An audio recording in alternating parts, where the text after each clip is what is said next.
Thank you. Good evening, ladies and gentlemen, here and on Zoom. Welcome to the special meeting of the Planning Board, June 30th, 2025 at 6:30 p.m. in Council Chambers.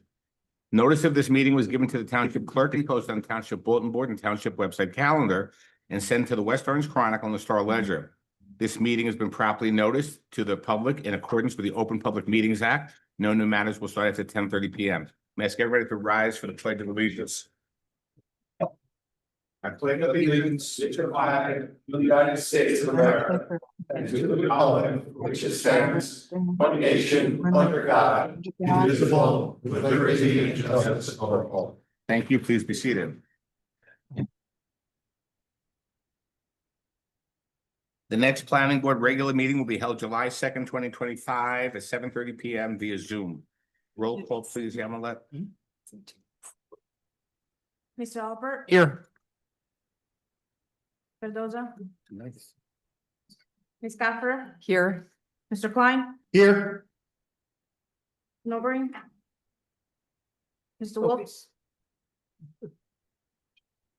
Councilwoman Scarpa? Here. Mayor McCartney? Present. Mr. Guarino? Present. Chairman Bang? Here. Thank you. Ladies and gentlemen, just a note that Councilperson Scarpa is going to be here via Zoom, via special request and approved, accepted by the applicant's attorney, Mr. Plocker. So she will be able to see and hear and respond and ask questions via Zoom. Thank you. Ms. McGovern, would you swear in the township professionals, please? And we have. Please raise your right hand. You swear affirm to tell the truth, the whole truth, and nothing but the truth. Ryan, I didn't say your name. I'm sorry, Ryan McNeil. Sorry. I did. I've spaced doing that. Hey, the application before us, PB 24-01 West Essex Highlands Incorporated, Block 179, Lot 32, Zone IH1 on Warner Road. The applicant is proposing to develop a 496-unit inclusionary multifamily residential development on a 120-acre property in the northwest corner of the township. For the applicant, Mr. Plocker. Good evening, everybody. Brian Plocker from the firm of Hutch, Manowitz and Plocker here on behalf of the applicant, West Essex Highlands, Inc. Do we have any housekeeping business to discuss first? A little bit, yes. July meetings? Oh, okay. Right. We want to do that now. If it's up to the chairman. That's fine. If you can, you all have So- dates. We had suggested another special meeting. We haven't polled the board members to see their availability, but I was trying to find out from the applicant's attorney and Mr. Afrin. Objector, yes. Sorry. Objector's attorney. Objector's attorney, what days you would be available for those Wednesdays, because we do have a temporary, I think, reservation of this room, so we can continue to do them. I know, Mr. Plotkin, you told me every Wednesday is good for you, all of them. That's correct, beginning with July 9th through July 30th, every And Wednesday. Mr. I could do every Wednesday, but I don't think, I can't, I've been trying to ascertain the dates when our experts are coming in. And there's the traffic engineer, the planner, and potentially after he hears this gentleman's testimony, a geophysics response. So I'm trying to get dates together and I don't have them, unfortunately. I'm free any Wednesday. I would almost rather not meet next Wednesday, only so we get a break because frankly, it's not for vacation purposes. I have briefs to write. But I'm free any Wednesday, but I prefer to have a little gap between now and the 16th. I'm trying to get dates. Now I'm thinking by the 16th, I might be able to do that. I'll probably know more tomorrow or Thursday. Mr. Efron, how many more people do you want to have present before the planning board? There are definitely 3 experts. There's possibly a 4th. I've been trying to ascertain that from one of my client leaders. Can they all be done in one night? I'm sorry, I couldn't hear. Can they all be done in one night? I hear a voice that's telling me no way. So based on the voice, I'd have to say no. I really can't evaluate yet. I mean, Because we You know, can as a have traffic engineer planner, the geotechnical response, if there is any, probably won't be that long, I imagine, but Right, we can't have a meeting that goes for an hour and a half. We need I know. we need to use the full evening. no, no, I think that we'll use the full evening when these experts are here. I don't think it'll be done in one night. That's the point. So when I get that date ascertained, we'll be here the whole night. I don't want to do 1 hour or hour and a half either. Frankly, it's very I sympathize with all of you when you do all these meetings all year. It's very difficult, especially balancing other cases. So when we get those experts' dates ascertained, it'll be a whole night. That's not, and it'll probably spill over, but it's not going to be an hour and then we're done. So, We need Mr. another Block. night. We need Yeah. another night because to preserve the notice. okay, why don't we say, I would certainly say the 16th. The 16th. Wednesday, July 16th, how would that work? That would work. Can we just ascertain, Chairman Bagel, are there any objector witnesses here tonight to testify? Yes. Okay, who is that? Paul Trachtenberg, Rachel Klein, Mayor Ed Davis, and Maria De Palma. And my understanding was that the planner was coming tonight. I believe that was represented. That's what I was originally told, but he can't. So that's one of the ones that's up in the air. Okay, let's use the last two Wednesdays, 16th and the following Wednesday, and finish it up. There's 3 Wednesdays, And the actually. 23rd. There's 3, actually, the 3 Wednesdays in July. Well, the 16th and the 23rd. Okay. 5 Wednesdays in July. Well, I meant after. Right. Use those two, finish up the case, please. That's what we're gonna work on. I couldn't hear that. I'm sorry. Finish, okay, you first. Well, that's his client, so he's, Yeah. all right, so we're tentative, we're looking for July 16th and July 23rd. You're gonna have to find out from the board if you're gonna have a quorum. We're missing a Okay. couple, but for those members here, Can you come? Can I step out for 1 minute? I'm sorry. I want to Go right clarify ahead. this. It'll make it. I'm sorry. Go right I ahead. can't- Mayor McCartney, are you available? Yes, both dates, yes. Mr. Oh, Klein? Not on the 23rd. Okay. Not on the 23rd? Not on the 23rd. Okay, 16th. You're available. I'm available. I will make myself available. Thank you. I've been going. I'm available on the 23rd, not the 16th. Okay, I will have to email the rest of the board. Do we have 5 at least? We're still checking on. Joe Can we ask Fagan. Councilperson Scarp, are you available on the 16th and the 23rd? I could make myself available. Okay, so we have 1. Oh, 16. Mr. Cardoza just walked in. Let the record reflect. We didn't start anything, but we're trying to find availability for potential special meetings on the 16th and the 23rd, both Wednesdays in July. So he's checking.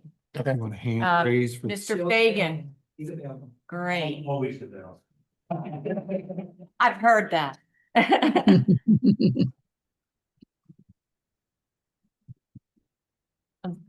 Our experts. Our experts, how about you guys? No, not the 23rd? Okay, I could be available the 16th and the 23rd. okay. Okay. Mr. Hazel, do you think somebody could cover? Yeah. You can probably, or, Okay. okay, Okay. so, 16th. 16th, we'll start with. the Well, we've got to wait for 16th. Mr. Efron to come back. Oh, right. People keep leaving. Okay, we'll take a 3-minute recess. Go ahead.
I believe shooting for the 16th as the next meeting will be productive in that respect. I do not know whether these experts or all our witnesses will finish in 2 nights.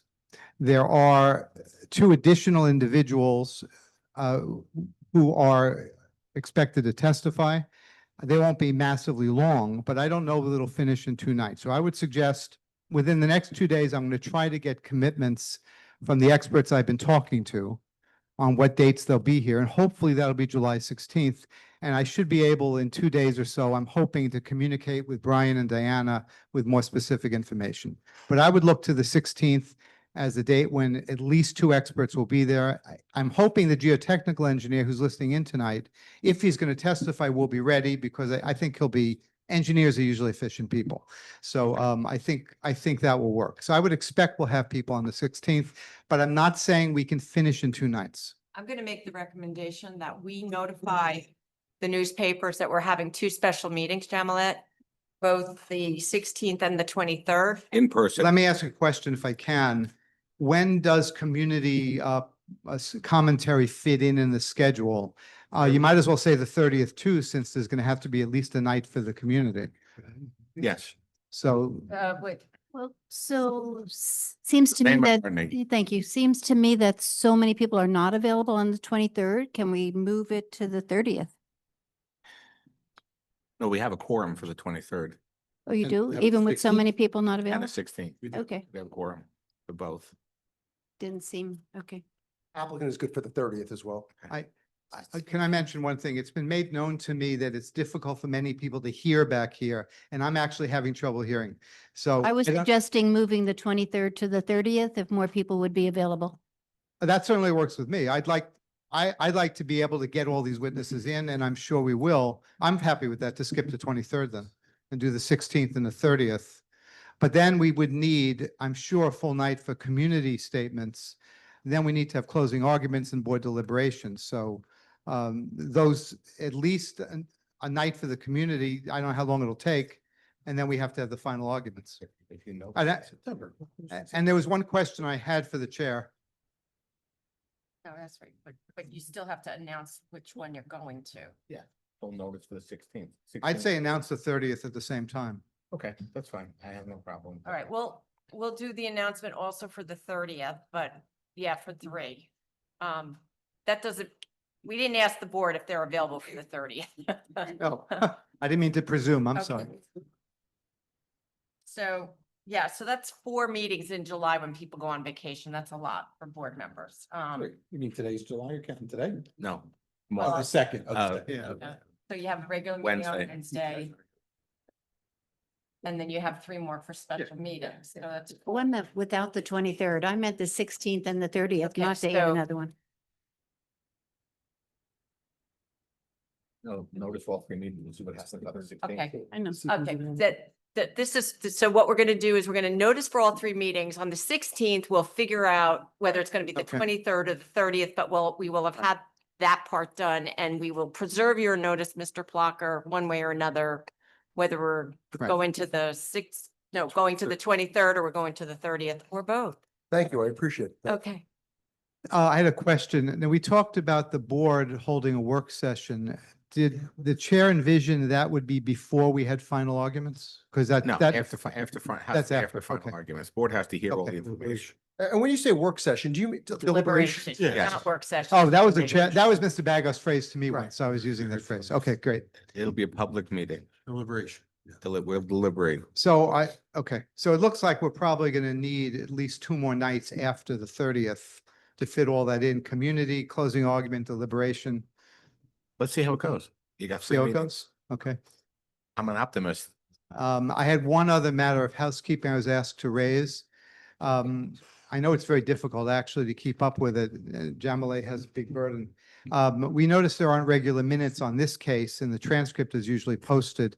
I note that I think transcripts after January may not yet have been posted, but no minutes as well. So some people depend on the minutes, not the lawyers, but some people depend on them. So I was asked to bring that to the board's attention that since there are no minutes being posted, and at the moment, no transcripts, people have no ability There- to follow up at this stage. They can listen to the meeting because the Yeah. meeting, the video is right on the website. No, and I understand, but there is a legal duty about minutes at some Understood. point, so if. Understood, and John, let's working on it. Right. No, However, no, I'm not complaining. okay, I'm just pointing out, I was asked to raise the issue. understood. But Um, nobody is foreclosed from watching the meeting from beginning Correct, to end. It's right. posted right on the website. Are there, Mr. Placum, I know this, are there other transcripts outstanding that your client was going to file because, Except for last Monday's, I believe all of them have been sent into the board. but we Okay, can great. confirm that. that's all I wanted to find out about. So thank, I'm just not making a representation, No, no. definitely, but we can certainly go back and check. okay, thank you. Okay, thank you. Okay. Okay, Mr. Thank- Blocker. thank you very much. The applicant would like to call Mark Seal.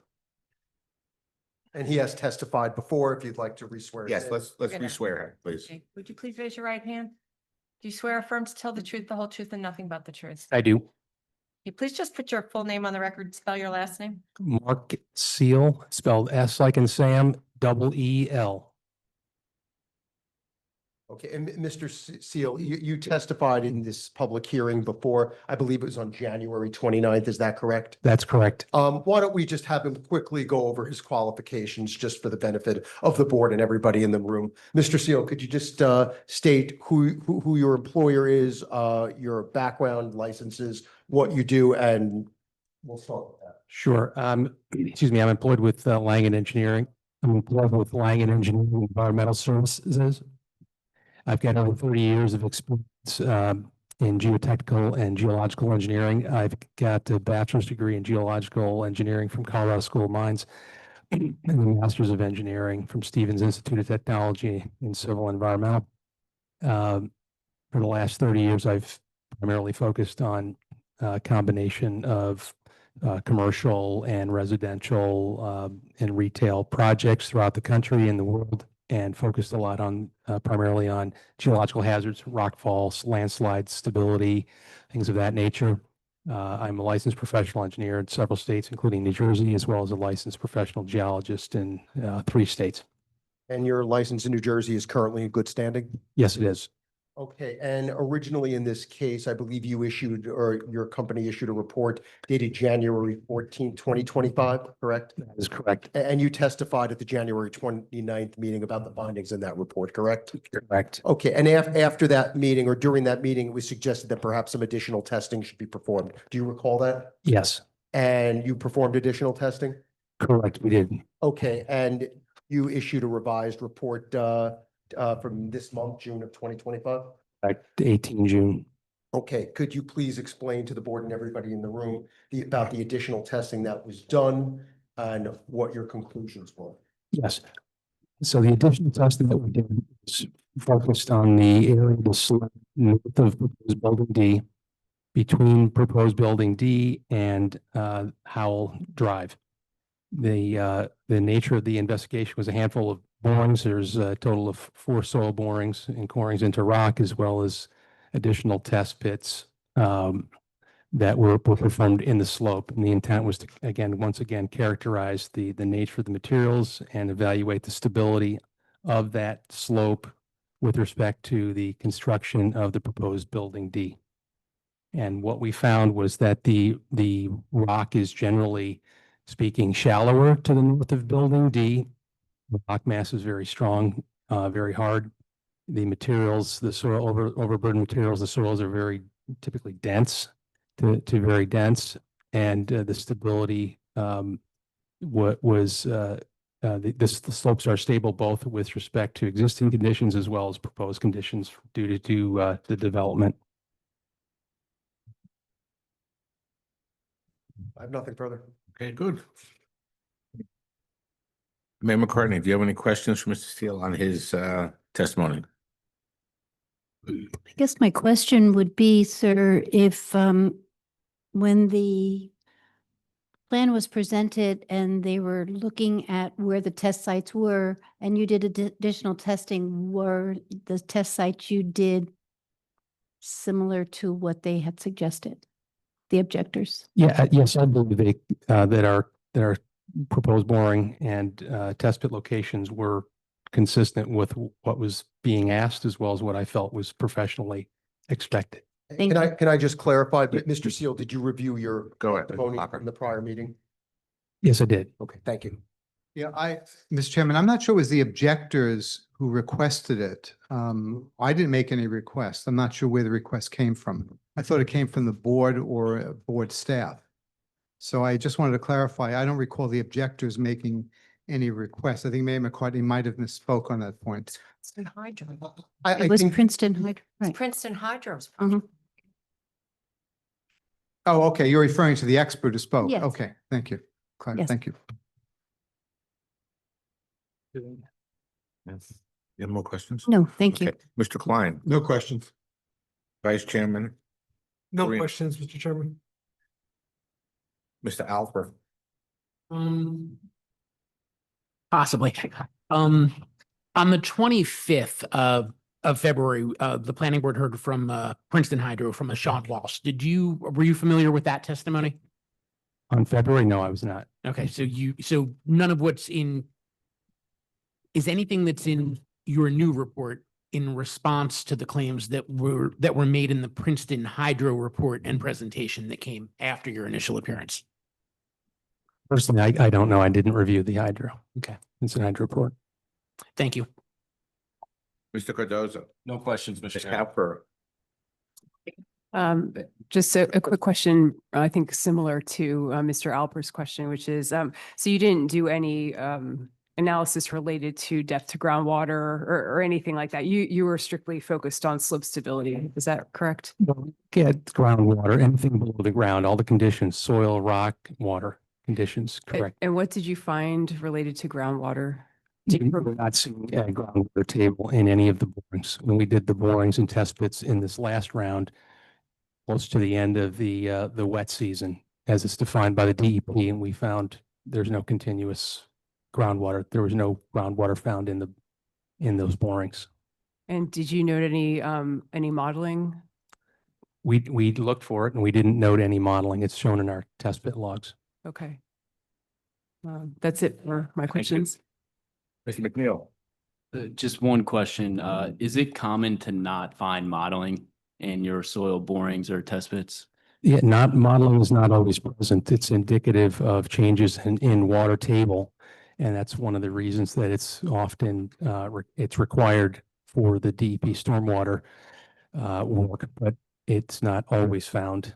It's dependent on the soil conditions. Okay, so in your experience, there are instances where modeling has not been found. Often, yes. Okay, that's all I had. Thank you. Thank you. Mr. Azal, do you have any questions? Mr. Seal. No questions. Thank you. Mr. Efron.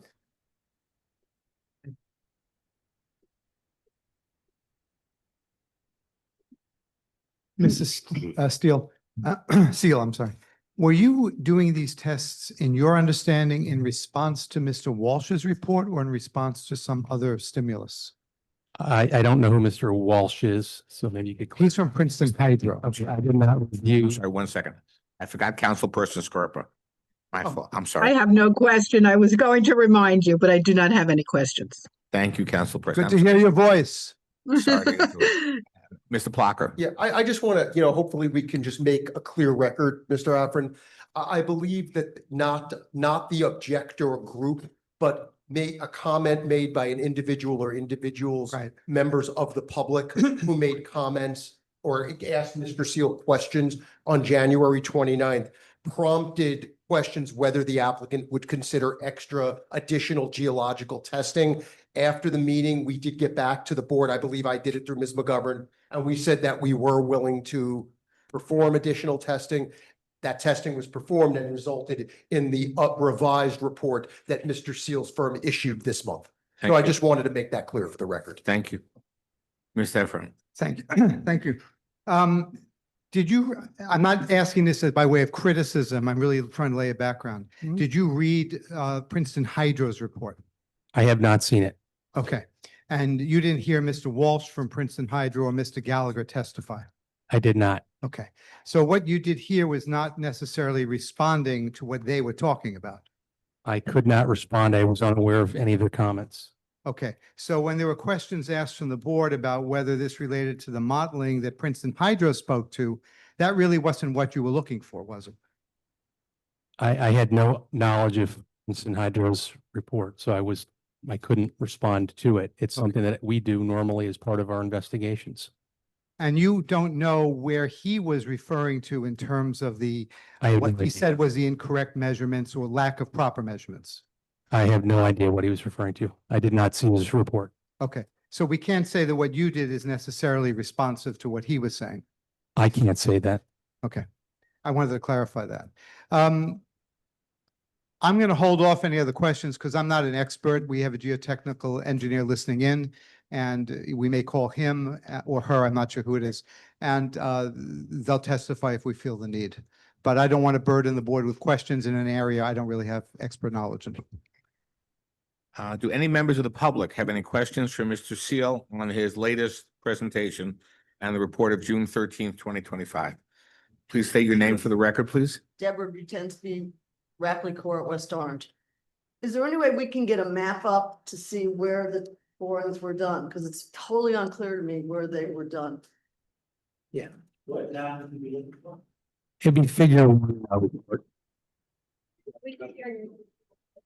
And she said that she was like, Deborah said figure one. Sure.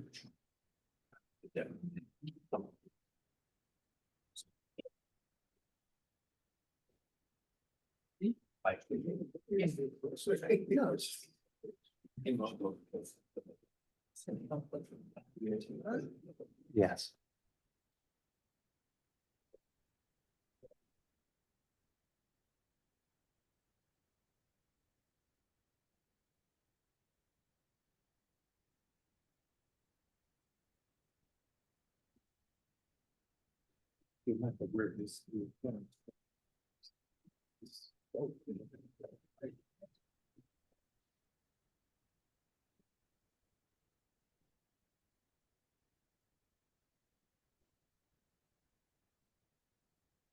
Could I just ask, while we're waiting, people really brought to my attention, they can't really hear because of the air conditioning, which we need. So if maybe people who can't, he can move forward, but when people talk, I'll try to keep my voice up too. It was really brought home to me that people are having trouble hearing, so I just wanted to stress now that the air has gone, people could talk up because it keeps on being brought by. I know my voice breaks all the time, so I'm not guilty. We could try. And feel free to move the mic closer to your mouth when speaking. Dude.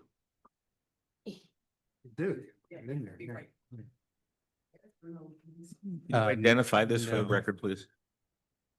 You have the PDF. So. That's not the other way around. That's not the.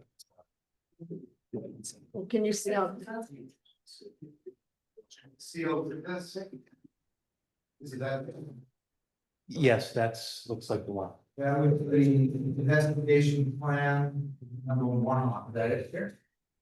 Bruce, do you have a Yes, PDF? that's it right there. Do you have a PDF page? Oh, PDF. Is it up here? I know, we got that. No. Great, thank you.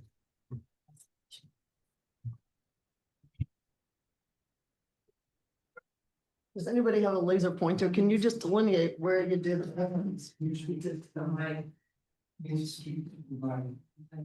Can you please delineate? Perhaps there's a laser pointer where the new borings were done. Where were the borings made?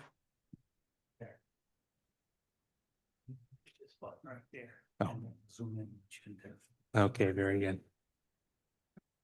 So, Councilwoman, can you see the laser pointer? Because if not, I'm going to ask you to also describe what you're pointing at on the figure. Sure. Thank you.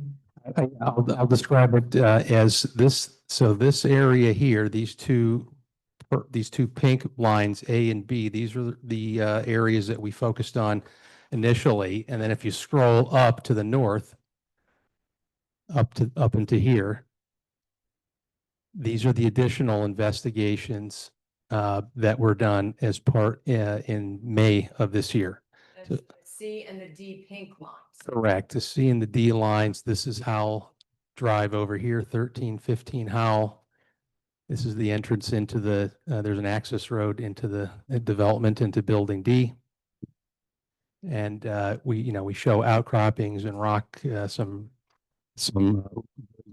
and some supplemental test pits that were done adjacent to the sides of those. So this is the majority of the work that is being described in this report. How many borings did you do? There's 4 borings, the 2 on the C line, 2 on the B line or D line, excuse me. And then there's an additional 5 test pits through here, and then there were some additional test pits that were done a little bit further to the south. How deep do you go? These varied, but these the test pits were typically maybe 5 feet or less, and the borings went to variable depths, but at least typically about 20 feet. So we took them into rock. And can you just remind us, why did you have to go back, or what was the indication to do more borings? Well, it was brought up during the January 29 meeting. The question was raised, what about this area in here? And that there wasn't data that was further here that we were going to use for that. So we went back and we did the additional investigation up in this area to the north. And did you find any noticeable difference? Yes, one noticeable difference was that the rock was generally shallower to the north. So in this area here, rock was about 10 feet deep, 10 or 12, and the same here. I think it was also 10 feet here, but then it dropped to about 20 feet over here. And then rock through this cross section A was a little bit deeper. So relatively thin as you went from, or shallow rather, as you went from north in the south direction. The soils themselves show a very dense soil profile. So overall, what's your impression? What are your findings from the borings? That this area, is it's a dense soil profile over hard rock. It's a condition that is favorable for slope stability. And that our analysis indicated that the slopes are stable now and would be after the development. And what's the depth of the bedrock? The bedrock varied from about 10 feet here. You can see here, well, maybe hard to see, but this shows an elevation and a depth. That's the depth of the rock that was encountered in the boring. That's great. And then similarly, so there was rock around 6.5 feet. It's showing here, but that was broken rock. And then as we went further to the south, NLB4, it was 12 feet. And then if I can ask you to scroll over to this area here. So it was deeper than 11, but it was a weathered rock. It was a broken rock profile below 11 feet. So I'm trying to understand, when you've got bedrock, like if you say 22 feet as you had there, that means the bedrock went down. Your borings were 22 feet, but how deep was the actual bedrock? So for example, right here, this is not telling us the depth of the boring. It's telling us the depth at which below ground surface at which the top of rock was encountered. So 10 feet below ground surface, we encountered rock. So what constitutes the minimum requirements for a stable? Well, stability is a function of the material's strength properties. So in rock like this, so we look at the density of the soils, number one, then we look at the rock properties, the rock quality, the strength of the material, and we enter those values into our model, and that helps us inform us of the overall stability of the material. So the last question is regarding water flow, like storm water over bedrock down into that area. As a geologist, can you explain what your findings are to me as a layperson? Well, we found in our borings that we were not seeing groundwater in these pits. So when you look at, and I won't call it stormwater, I'll say from precipitation event. The approximate peak or high point or elevation on this site runs right about through this area. So everything to the right of that will tend, any stormwater that hits will tend to flow overland in this direction and then overland in this direction from that high point. Not all that water that hits it seeps into the ground. Some of it runs over naturally and is collected in a storm system. Some of it may seep into the ground, but it may or may not form much of a groundwater table owing to the fact that there's a relatively small area between the high point and this area here for which water to concentrate in the form of a groundwater table. Okay, thank you. You're welcome. Please state your name for the record, sir. Good evening, Seth Weissletter. What? I might need it. I'm not sure yet.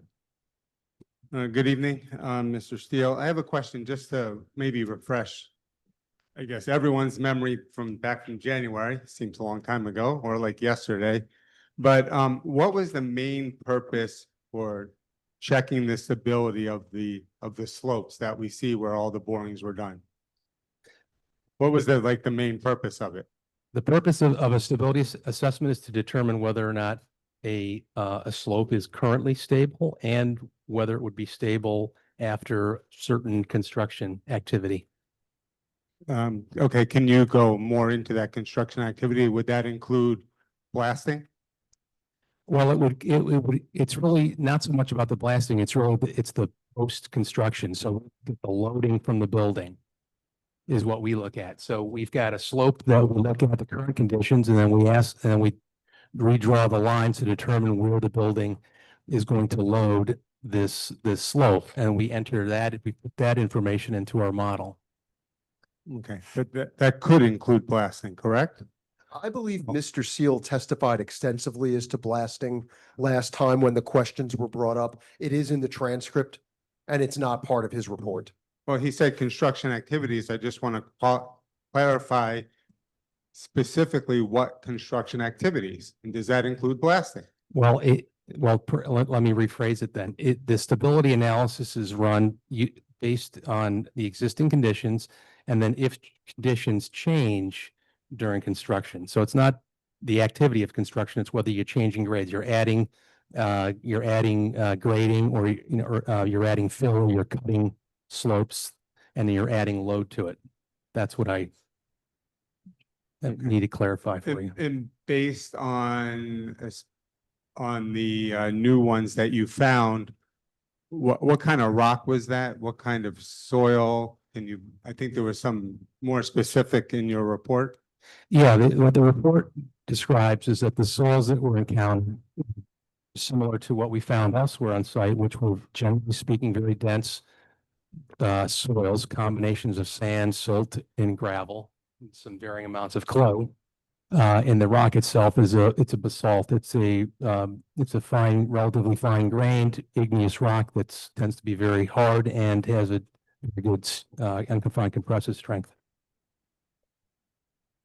So could there possibly be risk to the surrounding areas because basalt is dense and transmits energy efficiently, like shock waves and blasting? Couldn't that travel farther? Based on what basalt is? I'm sorry, what are you referring specifically to, an activity? Since there will be some blasting for building D, does the rock of basalt, it's a dense rock, correct? Yes, it is. And that transmits energy efficiently. So couldn't those shock waves from the blasting travel further? So blasting is a science that is a little bit, it's very complex. So yes, it is. I testified in the past that if they do excavate here into rock, they should use controlled blasting techniques to minimize the amount of energy that is transferred to the rock mass and beyond the property. And when we do that, if it's done properly, I've blasted or been on projects where we've blasted rock immediately adjacent to 3-story buildings without incident. So could there be potential slope destabilization with blasting from especially a top Preakness basalt, that kind of rock? I mean, we're talking about a specific kind of rock, which we're familiar with. So couldn't there be potential slope destabilization on that slope? I've not encountered that rock, this type of rock, crystalline rock. It's very hard. It has a relatively high shear wave, and these types of, if you're blasting, for example, those waves pass very quickly through the rock, and it's when they slow down and it hit materials that are much softer that the materials could tend to disturb ground. It's less likely in very hard rock like this, and it's especially unlikely in the event that these controlled blasting techniques are put into place. Okay. Will there be any pre-blast surveys or monitoring in place due to the hardness and unpredictability of fracture in basalt? Well, I understand that there will be. That's a owner's decision, but has been our recommendation, and I believe the owner is intending to perform that, but I can't speak for them. So would you say you were suggesting to the developer that they conduct seismic monitoring, pre-blast surveys in nearby structures and vibration control measures? That's a common recommendation that I make for any development project where blasting is done. Okay. Would you say that basalt blasting is typically louder and more disruptive than blasting in softer rock or soil? I would say that's a relative term because it depends on a person's perception of sound and vibration. And what concerns do you have for residents and for the environmental protection in that area? Do you have any concerns? If the excavation is done fully under the guidance of qualified professionals, then I expect everything would be done properly, and the risk would be mitigated. Excuse me, I believe our zoning ordinance has protections through the building department for blasting. It's set down from the state and in the township. We've had this before with blasting in town. So there are guardrails. Mr. Blocker? Yeah, and if I may add, I'm just looking at a portion of the January 29th transcript. I'm not going to read it line by line, but pages 14 to 15, this was discussed, and I believe, I will quote you, and I think it's going to be up to the building department. Once they get the documents, they will work with the engineering firm to ensure that everything is within code and within state regulations. And I'm skipping a few lines, and then I went on to make a representation on behalf of my client. Yeah, I said that it's standard procedure of my client throughout this process, and any period of compliance will be working with the town's professionals in connection with that item as with respect to many others as well. Thank you. With regard specifically to basalt that you found, could blasting introduce new fractures and weak points on the slope? Well, with any rock, if where the energy is introduced, it could introduce breakage. But if properly designed and implemented controlled blasting techniques are used, that amount of energy is significantly reduced, if not eliminated, beyond that hole. So, or that periphery air cushion that's created by the controlled blasting techniques. Mm-hmm.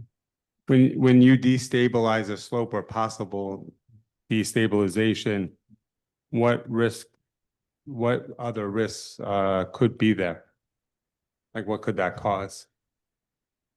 I'm sorry, I'm not. Could you maybe rephrase it when you say I destabilize it? So if the slope does come destabilize a little bit because of the fractures, potential fractures, weak points, what other risk could that cause where we checked out the stabilization? Well, that's somewhat speculative, I guess. So I would say Sorry, I'm going to stop that. He didn't testify to that, but okay, there are state ordinances, and there will be post blasting testing done. ordinance and by state rules on how blasting is done. If there is issues, they will have to be addressed through the state and through the local government to ensure stability. I think that covers that.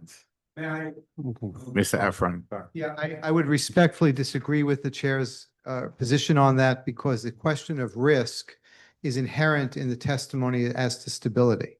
And since the witness testified that this is a stable structure, I think the question of risk associated with it is within the scope of his testimony. So I would respectfully disagree with your ruling.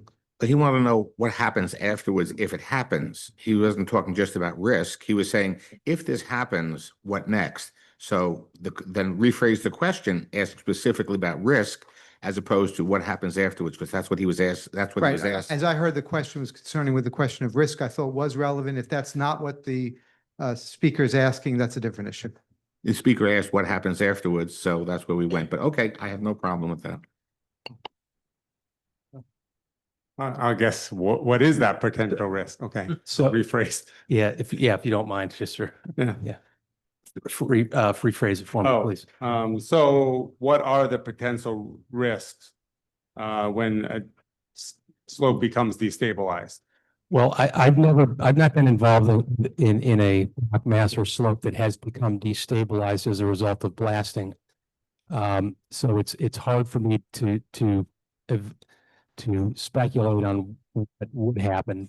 But as I have testified, provided that the safeguards are in place, that is a controlled blasting program is put in place, I'm not expecting there to that risk becomes incredibly low, if not altogether zero, with the implementation of with the controlled blasting techniques.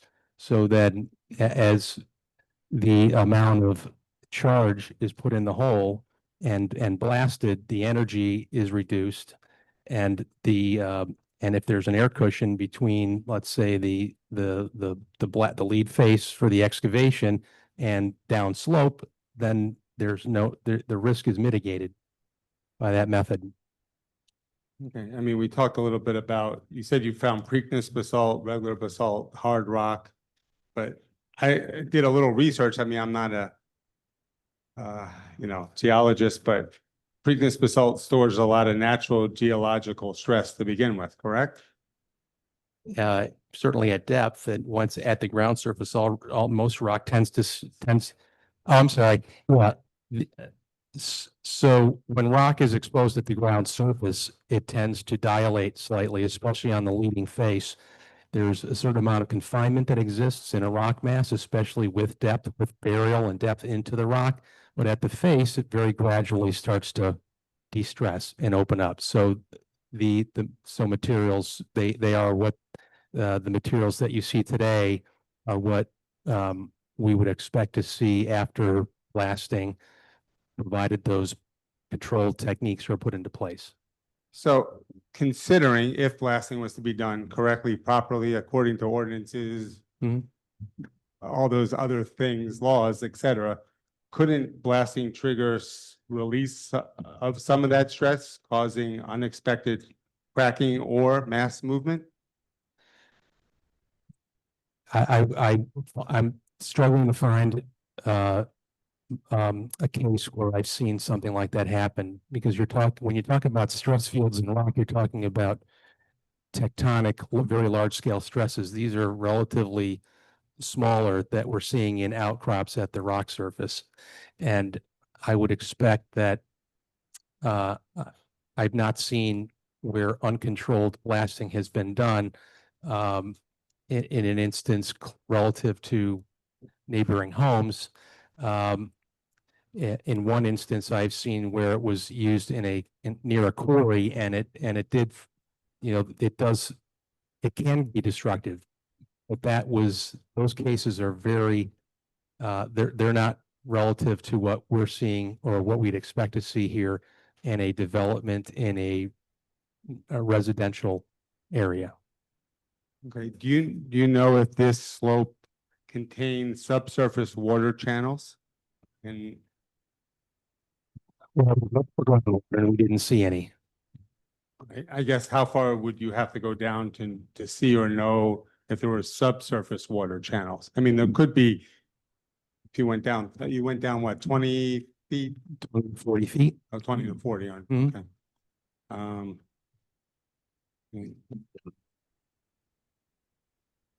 So in your professional opinion, blasting on or above Preakness basalt ridge lines, is it risky?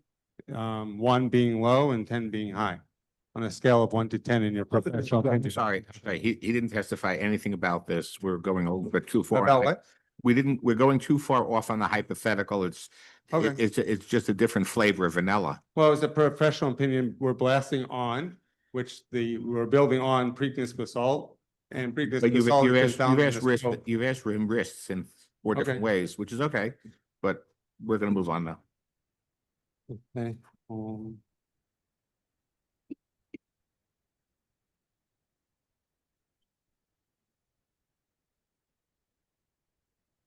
Just give me 1 second, sorry. Sure, yeah. Catch up on my note. I don't want to be repetitive.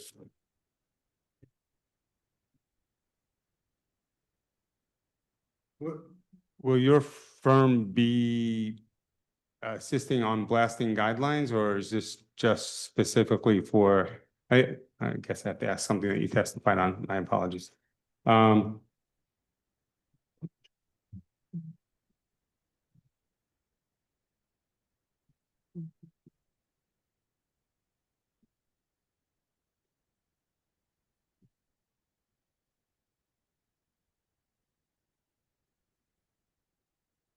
I think I'm okay for now.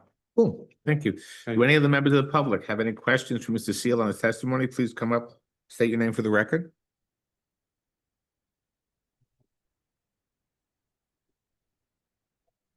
Put the microphone down so we can hear you better. Thank you. Yes, hello, my name is Leah Massey. I have a question for Mr. Seal. And yes, Did you say Claire? Leah, Claire. yes. Mr. Seal, in your professional opinion, what do you think might be some of the effects of blasting on the walls of houses closest to and directly across from the site? Again, this wasn't in his report. I think He didn't we- testify to that. Thank you. Thank you. Okay. Do any of the members of the public come right up? State your name for the record, please. Hi, thank you. Move the microphone down so you can, yeah. You calling me Perfect, short? thank you. Okay.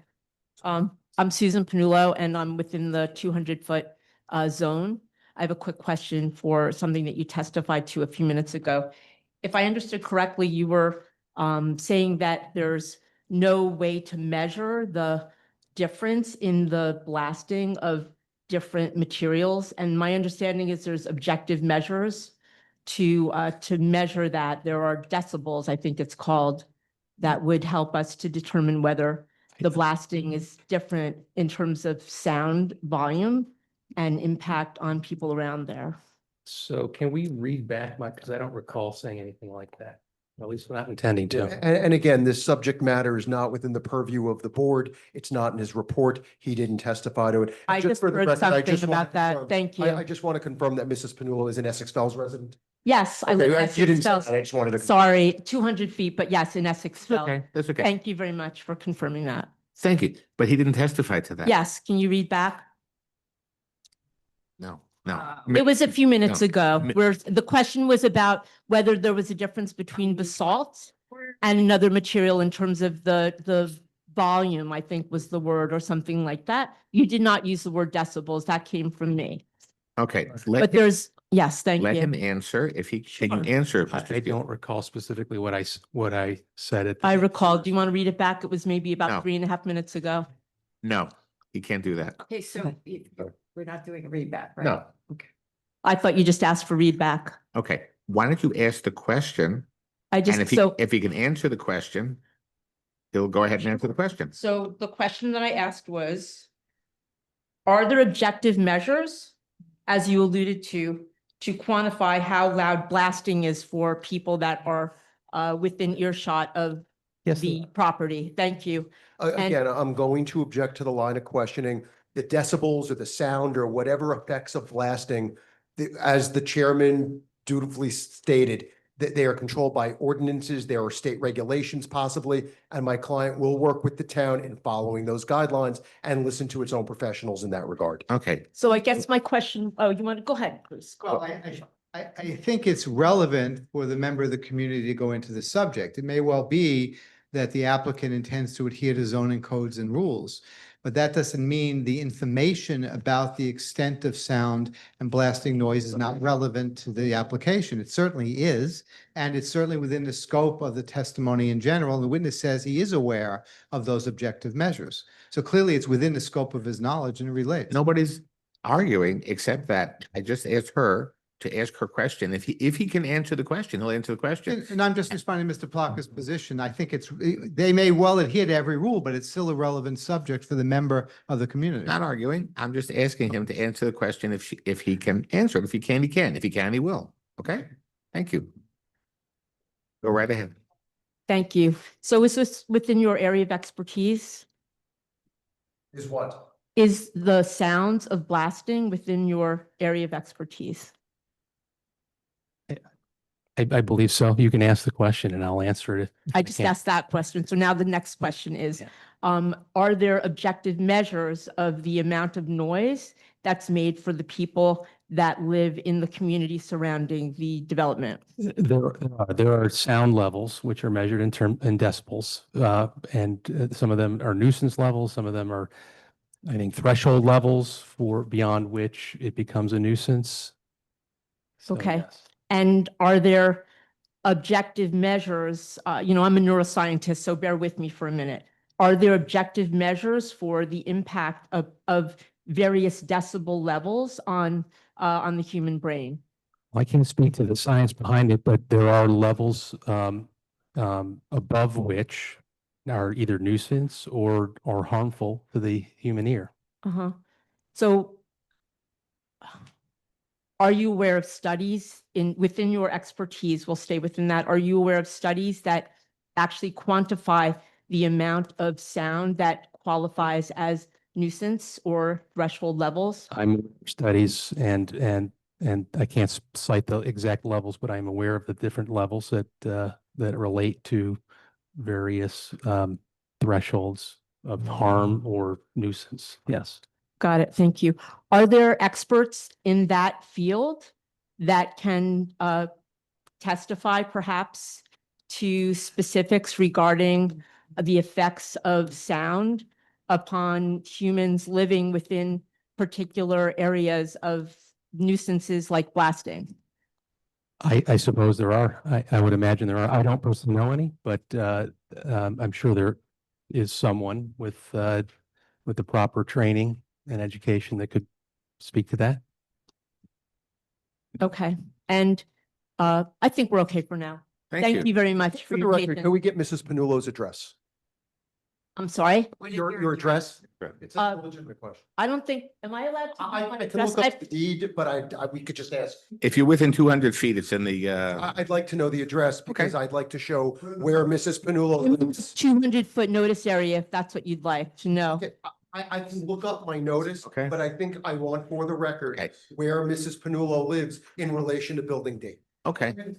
The member of the community wasn't speaking necessarily only for herself. She's didn't think entitled he to was. raise, so why does it matter where she lives? That seems to be an In every intrusion. meeting I go to, people are required to give their addresses. I There's can no look up law- my notice list. There's absolutely no law that says a citizen coming here or any other municipal Okay. meeting must do that. Mr. Plocko, look it up. in the notice. Okay, there is some rationale for asking people their address because there is the presumption of whether you have standing to object to something. It's granted that you have standing if you're in the 200-foot radius. There are other reasons why you might have standing, but it is germane to the issues to find out where someone lives if it's been requested. I must respectfully disagree. And the reason is very simply that there is no requirement to be an objector that one must live within the 200-foot range. I'm not sure where, Ms. McGovern, you get that from. Anyone in a community can stand as an objector. Our standing rules are extremely broad. We're not arguing. But my point though is that The question is asked as a general matter of the impact of the project. And this doesn't matter whether this witness lives near where the blasting will be or not. She's asking a question about the impact on the community. To start focusing in on where people live is intrusive, and it certainly suggests that some people have more rights than others, and that would be Mr. wrong. Efron, she stated herself that she lives within 200 feet of the area. Correct. It wasn't that anybody was putting anything upon her. Whether she said that or not doesn't mean it's relevant to ask where people live when they ask a question. We The didn't- entire community is concerned with these issues. It made it relevant when she brought it up as a matter of fact, but I'm not arguing the point. We're going to move on. I'm going to say one thing for the record, that blasting and safe operations are covered by NIOSH and OSHA, and the township will make sure that the decibel level falls within the prescribed guidelines. Blasting is covered. Can you hear me? Okay, good. Sorry. Blasting is covered by the guidelines of NIOSH and OSHA, and they will be monitored by the applicant and by the township to ensure that it doesn't achieve a higher level than prescribed in the ordinance and in law. So just for the public's edification. Go right ahead, ma'am. Could I have your name and address, please, for the record? Paul, and I live at 61 Howell Drive, which is right across the cul-de-sac from Thank that you. development. And for some reason, none of the maps show where I live. They show the block under me. I'm not sure why. But I would like to ask the same question about. I'm sorry, one of the maps showed Howell, on the map that you showed earlier, Mr. Seal, Howell Drive. It's going to 13 Howell Drive, that for some reason they don't seem to show my house. I don't know why. I'm right across the cul-de-sac from the development. Further away. Closer, right across, right at the, on the cul-de-sac. It's over here.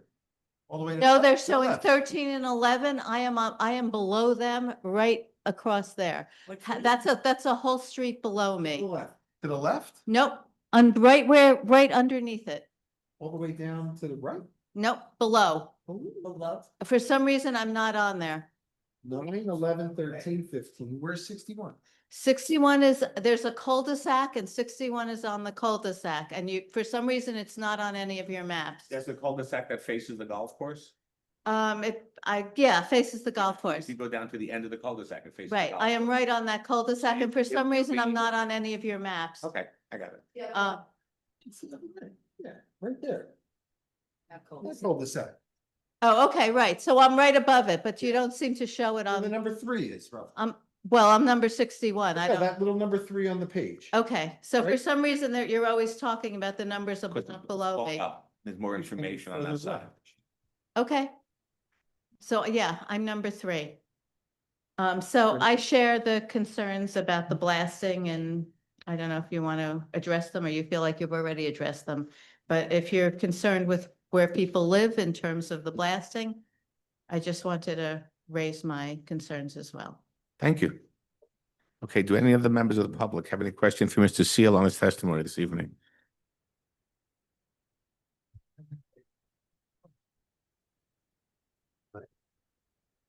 Go right ahead. Say your name again, please.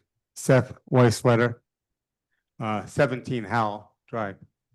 So, question, did you study whether the rock of the new borings was cracked or weakened already? We studied, when we drill the borings, we drill them to rock, and then when we hit refusal, then we core the rock and we evaluate what we call rock quality designation. And so that is a measure of the relative fracturedness of the rock. So in your expert opinion, how close is too close to blast near homes like ours that are only 150 to 200 feet away? Again, I'm going to object respectfully, Mr. Weisletter, object to his line of questioning. We've covered blast and we've covered what it's governed by. It's not governed by this board. My client has said they will follow all rules and regulations and work with the Township of West Orange and their professionals in that regard. I have to agree with that. We're past blasting now. Okay. Maybe our professionals can comment on it later. Yes. All right, that's my last question. Thank you. You're welcome. Come right up. State your name again, please. Debbie Butensky. In general, when blasting is done on a surface like this, what's the usual decibel level? He didn't testify to the decibel level. Well, it's There's a to standard. me, There's a to- I understand there's a standard. There's a standard set by the state and the federal government. He's a geologist. I am I'm not. not arguing. So the noise is something that is set. It can't go higher than a certain decibel level. So you want him to say what the decibel level is? Mr. Chairman, I must respectfully object. I believe in your good intentions. You're effectively testifying Well, that if I can explain, not intentionally, it's having the effect of testifying that the controls and zoning rules and construction rules that exist in the state or municipally will protect the public. Now, that is a viewpoint you're holding, and it presumes the rules are good enough and that people will adhere to them and enforce them. But I think it's not relevant to the question of whether the public has the right to inquire into these areas. And I think when you repeatedly say, despite your good intentions, that everything will be all right because the rules protect people, you are offering a viewpoint that has an impact of prejudicing the effect in the room. I don't think it's the board's role at this stage to say those things will protect the public. The public has a right to raise the concerns. So I respectfully would object to the chair's characterizing these rules as protective. So I think the public has a right to also know that there are guidelines in place and the town does monitor and the applicant is required to monitor. So there's both sides to that coin. I'll allow the question, but the public has a right to know that there are other monitoring agencies. It doesn't go willy-nilly that the applicant can just do what they wish.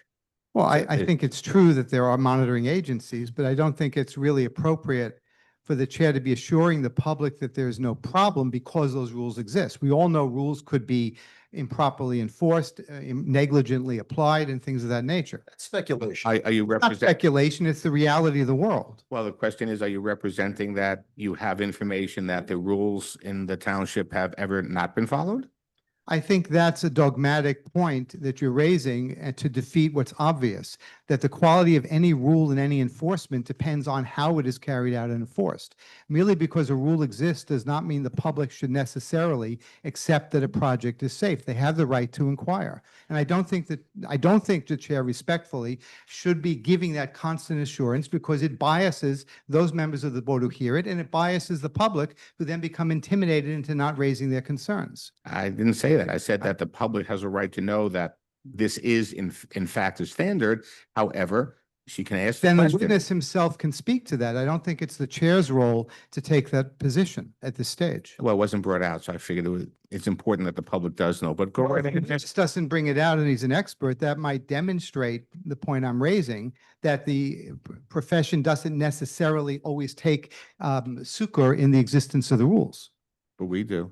I do too. I hope they are carried out. But They do. Thank Okay, you. in any case, go right ahead, man. You can ask your question. So to repeat the question, what's the decibel level, the maximum decibel level that we, the public who are listening to this, who live within the range of where this is happening, what should we be expecting? You should expect and very reasonably expect that the blasting program is designed to meet the standards that are set for this development. That is both in terms of the vibration level in peak particle velocity and the noise level. So each blasting program has to be designed properly, and there's many factors that can change that affect the noise that's generated on a blast, the vibration levels that are generated at blast, and the distance that they propagate. That has to be designed. That has not been done yet. We have not, Langen has not done any design with respect to this. So any testimony related to that these are questions on the speculation side. But you should reasonably expect that the design is done properly so that all the noise and particle velocity, the vibration levels do comply with safe standards. So I'm getting very specific. I would like to know, you've done this before, you're the geologist. When this type of construction is done, how high have the decibel levels gone? I don't know. I don't recall how high they go. But what I think the important thing here to help answer your question and help you understand how it works is when these programs are designed, they are designed with a multiple of multitude of factors, all of which impact the amount of noise or vibrational energy that's created. So it's incumbent upon the designer, the blaster, to design it and implement it so that it does not exceed the safe standards that are available for this project. Well, what we're trying to get. I don't know. Well, we're I trying to simply get don't across. know. You see the. I don't know. I'm not an expert in construction. You're the expert in geology. You see, there are 4 buildings. You've just said that it's on bedrock, basalt, which is very dense. Mm-hmm. How many weeks are we going to hear the blasting? What's the level of the blasting? Are you aware that there are standards that are about, actually, the mayor should be interested for children, what's toxic? And there are new standards that are coming out, which are more and more stringent. You've got kids living around the neighborhood, even white noise machines continually. Ma'am, you're testifying. You may ask him a question. So I asked and I'm not getting an answer. I don't have. And this is the expert. I've tried to explain that with all due respect, that the amount of noise that's created and the vibrational energy that's created is a function of the blast itself, which I'm not doing. So I don't. Certainly you've looked at a project like this and the scope of the project and the amount of blasts. How many weeks are we going to expect to have this in our neighborhood? That's the question. And you're saying you can't estimate. Well, That's the answer. At this time, he doesn't know. I don't know what, yeah, so So there's the concern as the resident that lives in the neighborhood. What am I going to be encountering should this project be permitted? And all the kids that live in this neighborhood.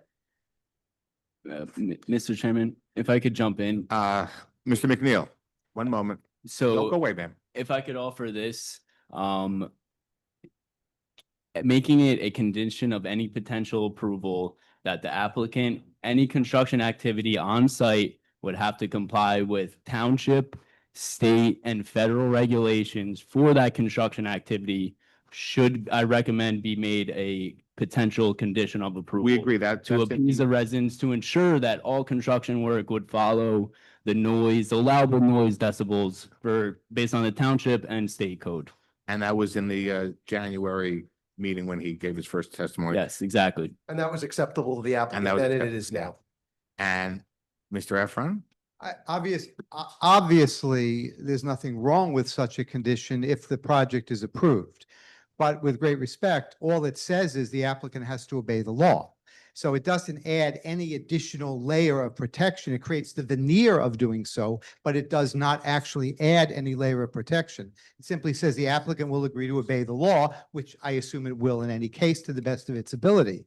But that does not address the question of the harm potentially arising from this. It simply says you'll adhere to the conditions that exist. So while it's admirable to have the applicant say it'll adhere to the law, that doesn't add anything. And I want to make that point. It looks like it does, but it does not. We will have Mr. McNeil come up with a solution and bring it to the applicant for the next meeting. That will add another layer of protection. We'll see. Thank you. Thank you. Mr. McNeil?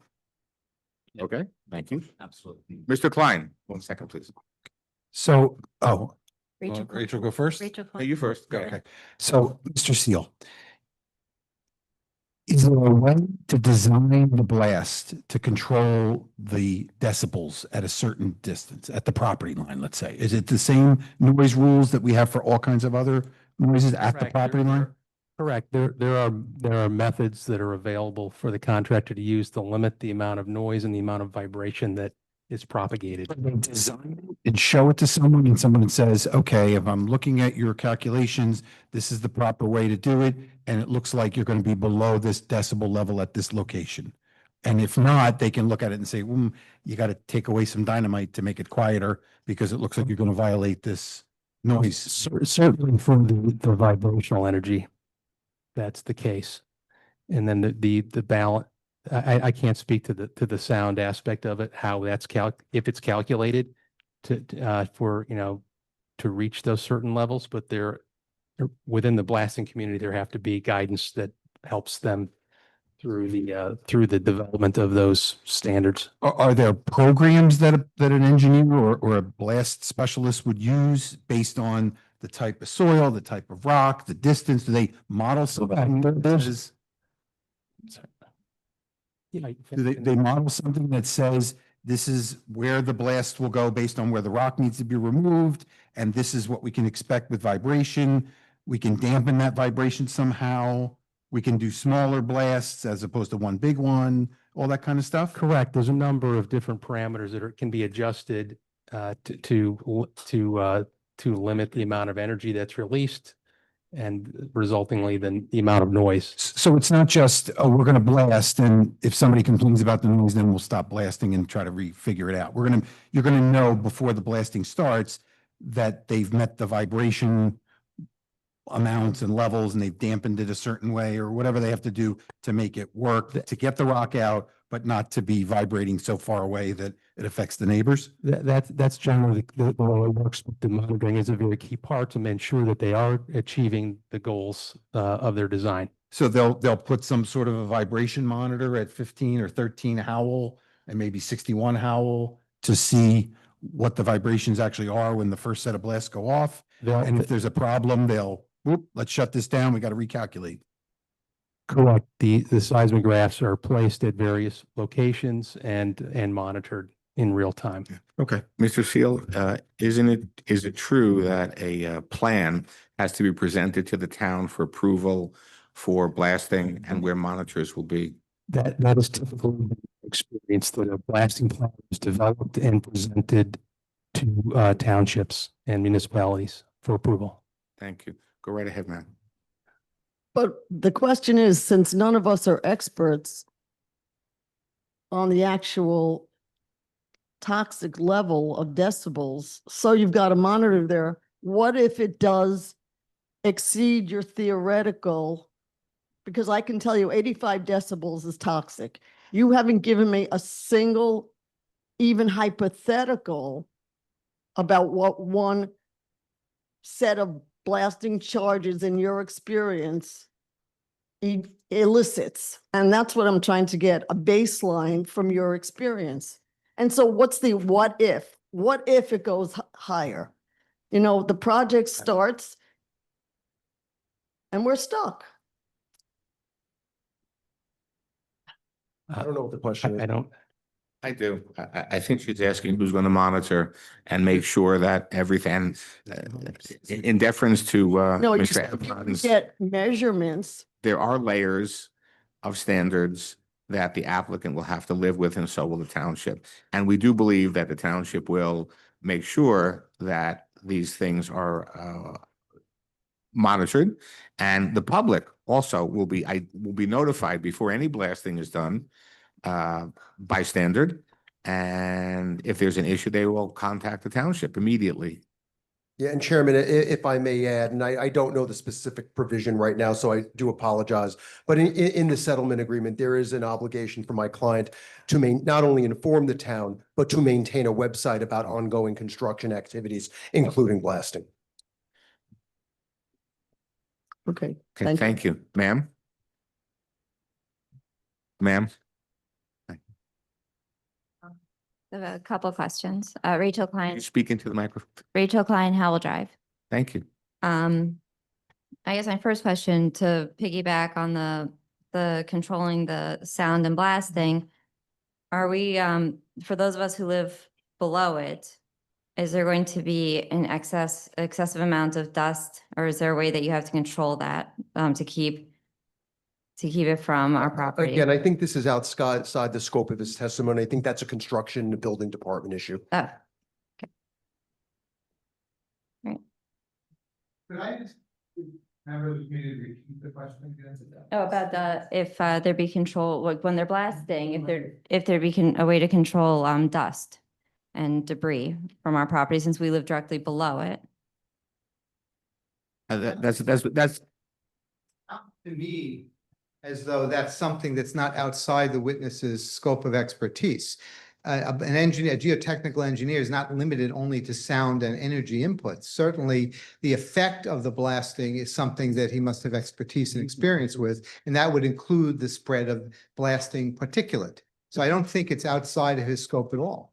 But he didn't testify to that, nor is that in his Well, report. maybe the witness is suggesting, the community member is suggesting that it was not addressed but needs to be as a part of the report, and that's why she's raising it. She asked the question. Let's see if the witness will answer it. Okay, thank you. Thank you. So the question, basically, if I may just kind of paraphrase this, is are there techniques available during construction to suppress dust? I'll try to see if I can get closer here.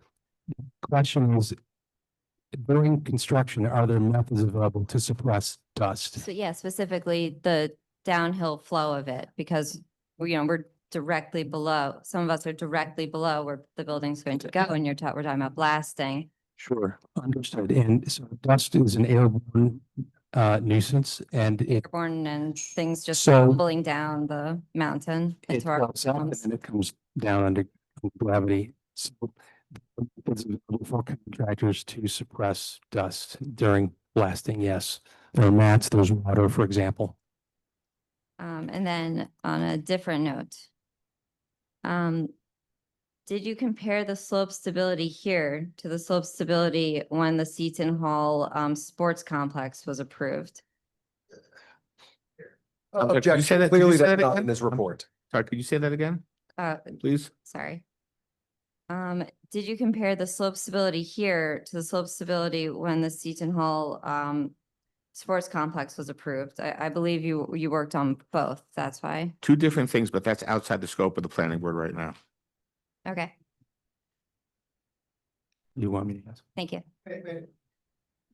Mr. Chairman. Bruce, let's continue. No, no, This no, is no, getting no. obstreperous already. The Seton Hall, Excuse me, the chair continues to interject opinions. the Seton Hall project is not part of this application, nor are we going to compare and contrast anything. Well, I agree it's not part of the application.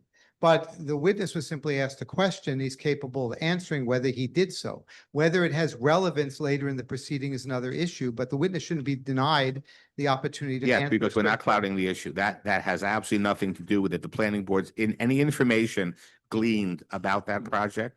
Yeah, I believe there's still litigation in that project, and the planning board has nothing to do with the Seton Hall project. No, the planning board may not, but the profession of geotechnical engineering may very well. And in the course of studying that project and problems, it may well be that an expert has knowledge from that that's relevant to his general opinion. And that's why the community member was asking the question. Now, if he didn't compare and doesn't know anything about it, he's quite capable of saying so, but it's not the chair's role to act essentially to block the witness, and that's not appropriate. It's the chair's role to make sure that we focus on the application here and not something. You can ask the question, he may have the answer, but the board, the goal of this is not only the public to hear, but the board to understand.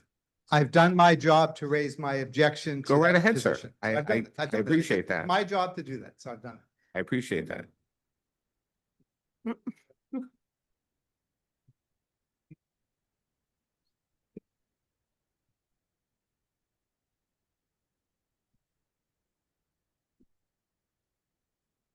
Go right ahead. State your name for the record again. I'll be quick. Seth Weisletter. I guess a question is, which is more important, decibels or vibration levels?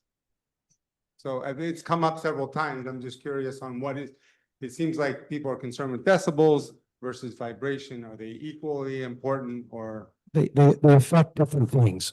So they affect different things. Noise or decibels affects human hearing, and it's a function of perception largely, but also actual impact, whereas vibrations typically you can feel them.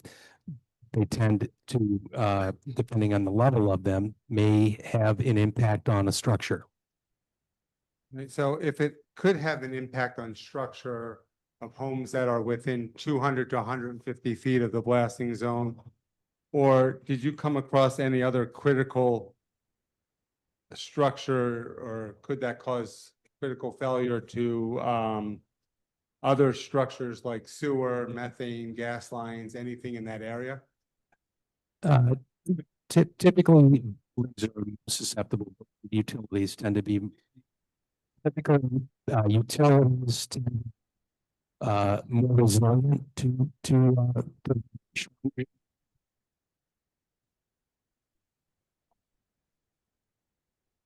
So what, is there a factor of safety for this blasting that could affect this slope? And is anything there that might be affected? I'm sorry, could you repeat that? Yeah, sure. So what is there a factor of safety that is taken into consideration? And are there any critical infrastructure on the slope? Well, there was a utility in the slope. And then in streets, sewers. So if it's an older sewer line, could vibration cause damage, problems? Potentially. So, last question. When doing blasting, I know things have to be presented, they'll be governed by the laws, the statutes and all those things. Is it normal, or could there be pre-testing done to determine the safety factors? Is that recommended? Yeah, Before just going into full-on blasting after what you presented? Do you do any pre-testing? Yes. In the soil sample? So one of the things that I already testified to is recommending pre and or post blasting surveys where where a professional goes into homes or adjacent, or it inspects the outside, the exterior facade of any potential sensitive receptor and writes a report with recommendations for protection of those structures. Is that something that can be taken up by the planning board, not just as a recommendation, but a condition? It was the condition in the first meeting. It was. January. I'm just double checking. I mean, Yeah, it's no. hard to keep track. It's okay. Absolutely. Thank you. Yeah, thank you. Do any of the members of the public have a question for Mr. Seal in testimony? Please come up and state your name for the record. Rapley Court. So, my colleague brought up a question regarding the particulate matter and the air pollution. What type of mitigation is expected on your end? I'm just going to object. I think the question is assuming that there is going to be particulate spread. Is that necessarily the case? I think for a clear Absolutely. record. You don't think there'll Ma'am, be ma'am, dust? let No, I. let him answer and you can rebut. Ma'am, Position that there'll be no dust or debris. I didn't say there wouldn't be any. I let him just answer said and then you they're can rebut. So, So let me try to help them. Everybody here is laughing, but it's a legitimate question. Okay. I know they would like this to drag on and on and on, but let's Okay. get to the answer. Okay, ma'am, go right ahead, ask the question. well, You heard that, sir, Mr. Mr. Seal, Parker did you just hear the asked a question? very relevant question. So let me try to give some context to the blasting question. This building has a certain area, and then rock within that building is maybe roughly 28 or so % of the entire building. So it's somewhere between a quarter and a third of the entire building. And the amount of excavation that we're seeing based on what the proposed elevations are of the building is anywhere from 3 feet of rock excavation to, in one case, upwards of 20, I think 22 feet, where there's a larger knob. And that's the extent of the blasting. The remainder of it would be excavation of soils, which is, depending on the time of year, it can be dusty, but there's contractors typically suppress or make attempts to just suppress any dust locally with water. And the same thing would be done, I would expect, with blasting. And so we can multiply that times 4 because there are 4 buildings that are proposed. Is that what you're saying? I'm not saying that. I'm only familiar with building D. I'm trying to understand what is the process of when they're building in those 30 acres. That's what I'm trying to understand. Respectfully, we could have 3 hearings on the process of blasting. And Okay. I think we've It's not the exhausted it. blasting, it's the whole, it's in his domain. Explain to me about mitigation for the air hazard, the pollution that's going to ensue. I would expect that the contractor will make every effort to suppress dust through the blasting process, through the excavation process, through the hauling process. Is your company the blasting contractor? No, they're not.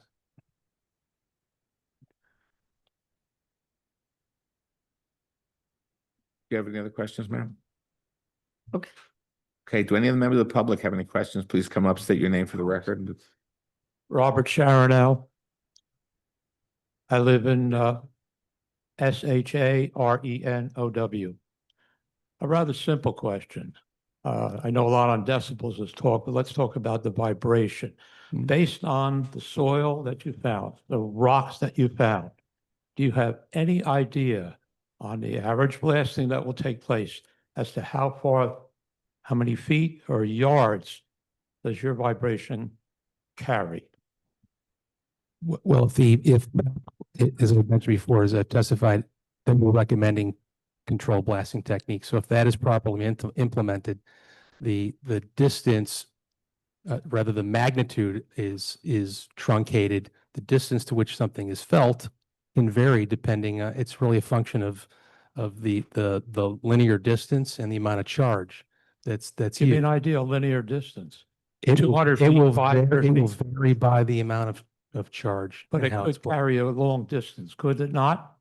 It depends on how it's applied. Right. The reason I'm saying this, I lived the third house from the ridge line when they built 280 back in 1969. And we had to take everything off the walls and off the shelves with the blasting that took place then. Thank you. Thank you. Do any of the members of the public have any questions for Mr. Seal in the testimony? Please come up and be identified. Seeing none. Thank you, Mr. Seal. Oh. Mr. Efron. The questions did prompt a few questions from me. In answer to the last set of questions, the linear movement of sound and energy depends on a multitude of factors. Is that correct? Are you referring to this last question? I was just speaking to vibration. It wasn't, there was Right. no. Well, vibrations are a factor of the movement of energy through the rock and ground. Correct. Yeah, but you'd mentioned sound, just to be clear, it was. Oh, I'm sorry. Yeah. Sound also is a factor of the multitude. Is it correct?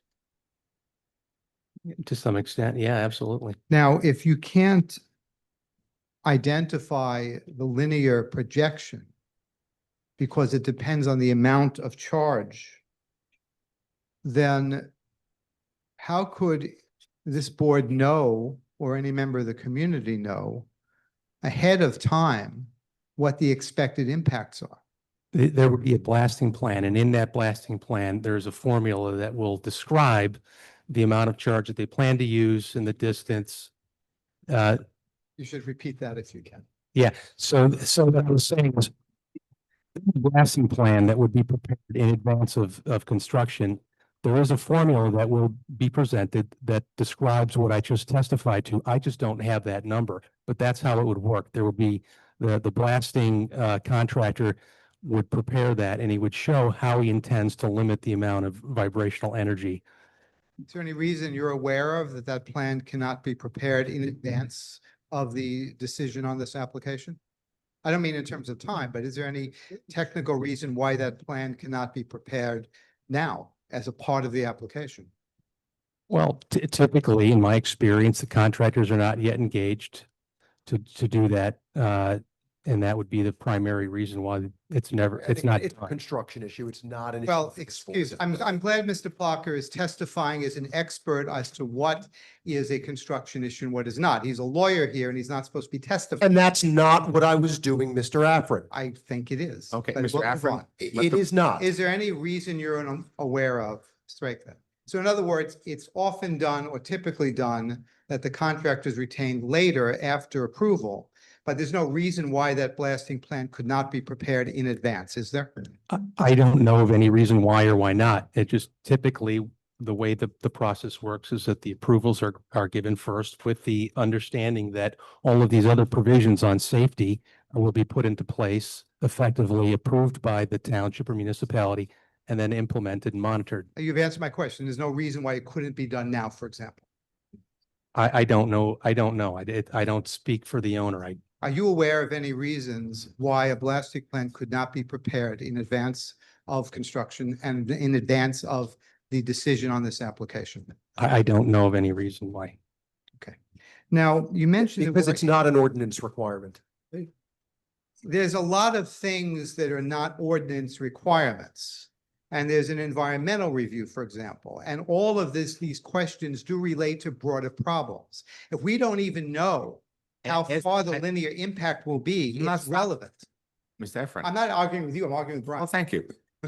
I'm not stopping it. I'm waiting for you to ask the question. Okay, thank you. Thank you. Now, you mentioned a few minutes ago in response to one of the last questions that there are impacts on human beings from blasting noise or vibration. Is that correct? So could you repeat that? That's. Could you repeat that? I couldn't hear you. Let me take this one. I believe you mentioned a little while ago that there are impacts from blasting noise or vibrations potentially on human beings. Is that correct? That is the reason those conditions exist is because of the potential for impact on people and their dwellings. No, I couldn't hear you. Potential for some form of impact on humans or on their dwellings. Now, what impacts would typically be seen? When, by those impacts, you mean potential neurological impacts, for example? Don't testify, Mr. Efron. Don't testify. I'm using a leading question because that's the job of the All court. you have to do is ask him what impact. Let him answer the question. Just ask him what impact. I can pose a proposition to him. That's cross-examination. I have that privilege. Ms. McGovern will agree with that point. Yeah, leading questions are permitted on cross-examination. That's the whole point. You put a proposition to the witness and ask them to agree or disagree. However, if the question is outside of what his expertise is, that's the It problem. most certainly is not in this instance. Well, let him answer what his expertise is. When you said there would be impacts or could be impacts, what kind of impacts on human beings were you thinking of? Common impacts are nuisance, bothersome noise levels. Maybe impacts to hearing. If a noise is so incredibly loud that it somehow impacts your hearing, that's not something I'm qualified to testify to, but just in general. And then with buildings, could be minor shaking of things off of walls, cracking of a sheetrock, dislocation of a joint or something like that, in a door jamb. That kind of those are the kinds of impacts that are not uncommon in or not uncommonly monitored in this industry. And when Dr. Panula was asking you questions, she's the individual said she's a neuroscientist. I believe you said impacts to hearing are known to be among hazards from blasting noise. I don't know that I said known, but I know that it's one of the things that are monitored. That's the concern, is that somebody's hearing could be impacted in general terms. Yeah. No, yeah, thank you. That's yeah. all I was asking.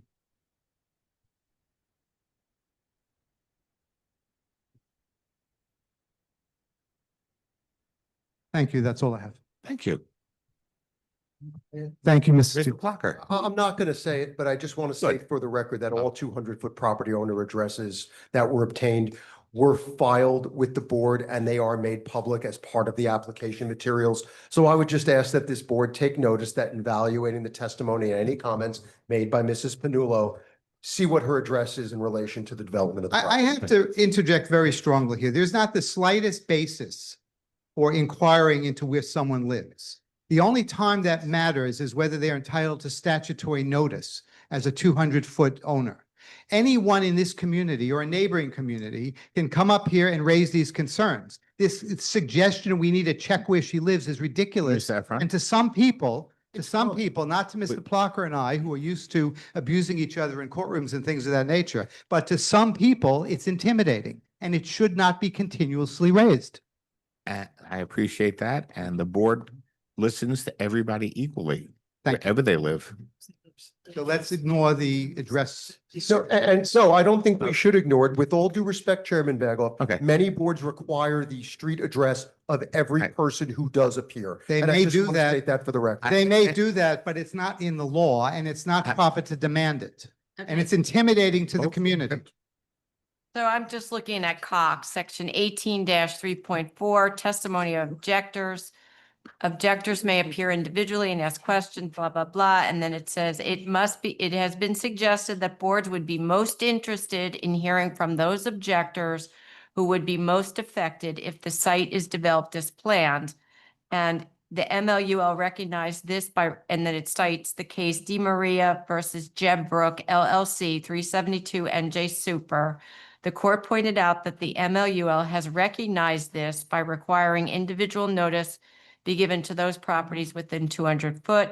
The court suggested that a board would well be within its rights to hear comments from those objectors who live near the subject property before others are given an opportunity to speak. So there is some case law that weighs those people who live within the 200-foot radius more so than somebody outside. So it is very Only- relevant. And then Only there's in another, terms of excuse asking me, for priority. then there's another suggestion that owners not within the 200-foot radius, and that's under section 18-3.5.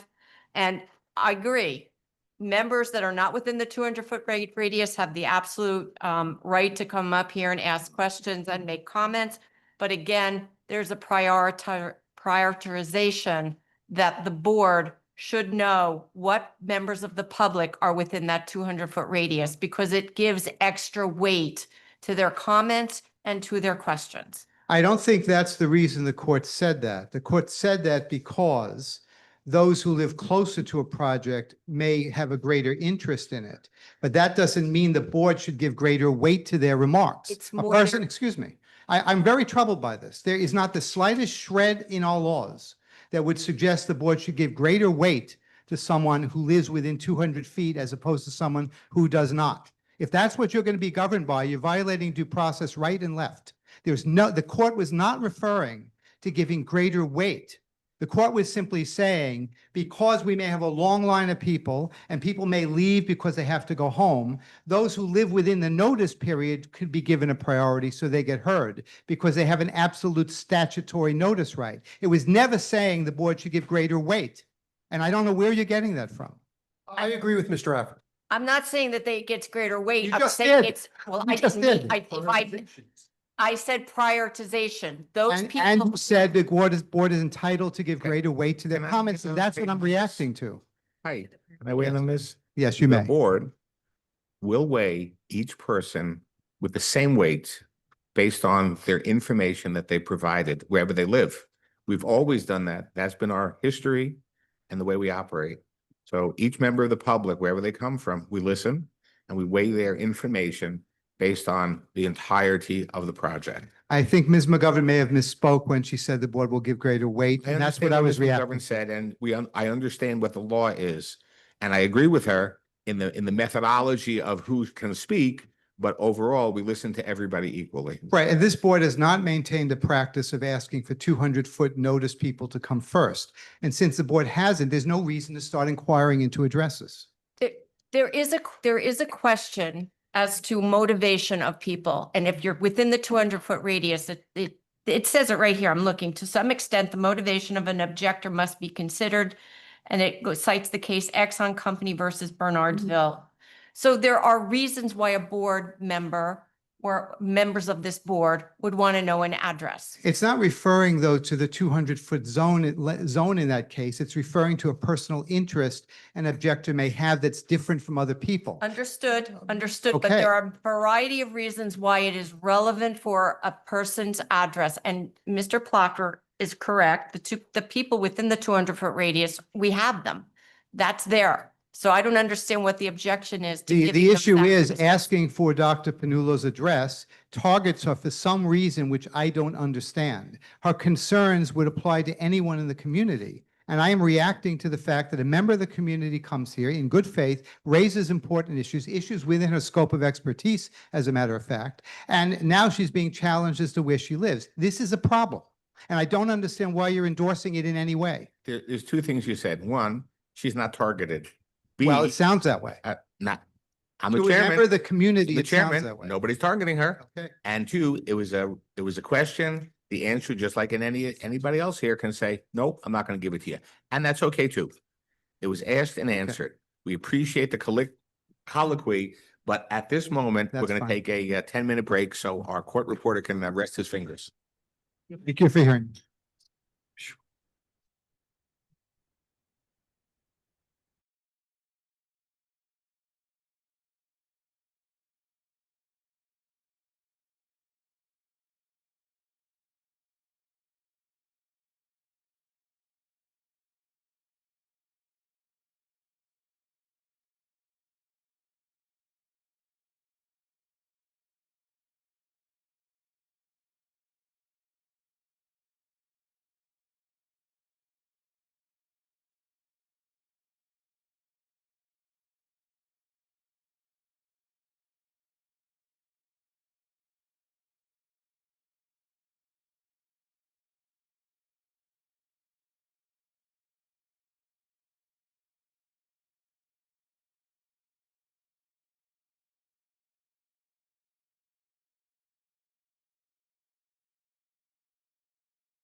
Thank you.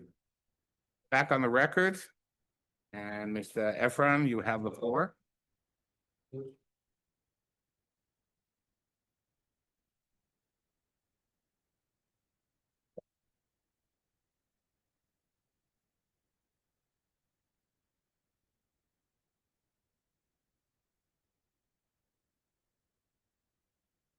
Ladies and gentlemen, we are back in session. We have just returned from break and the meeting will resume just momentarily.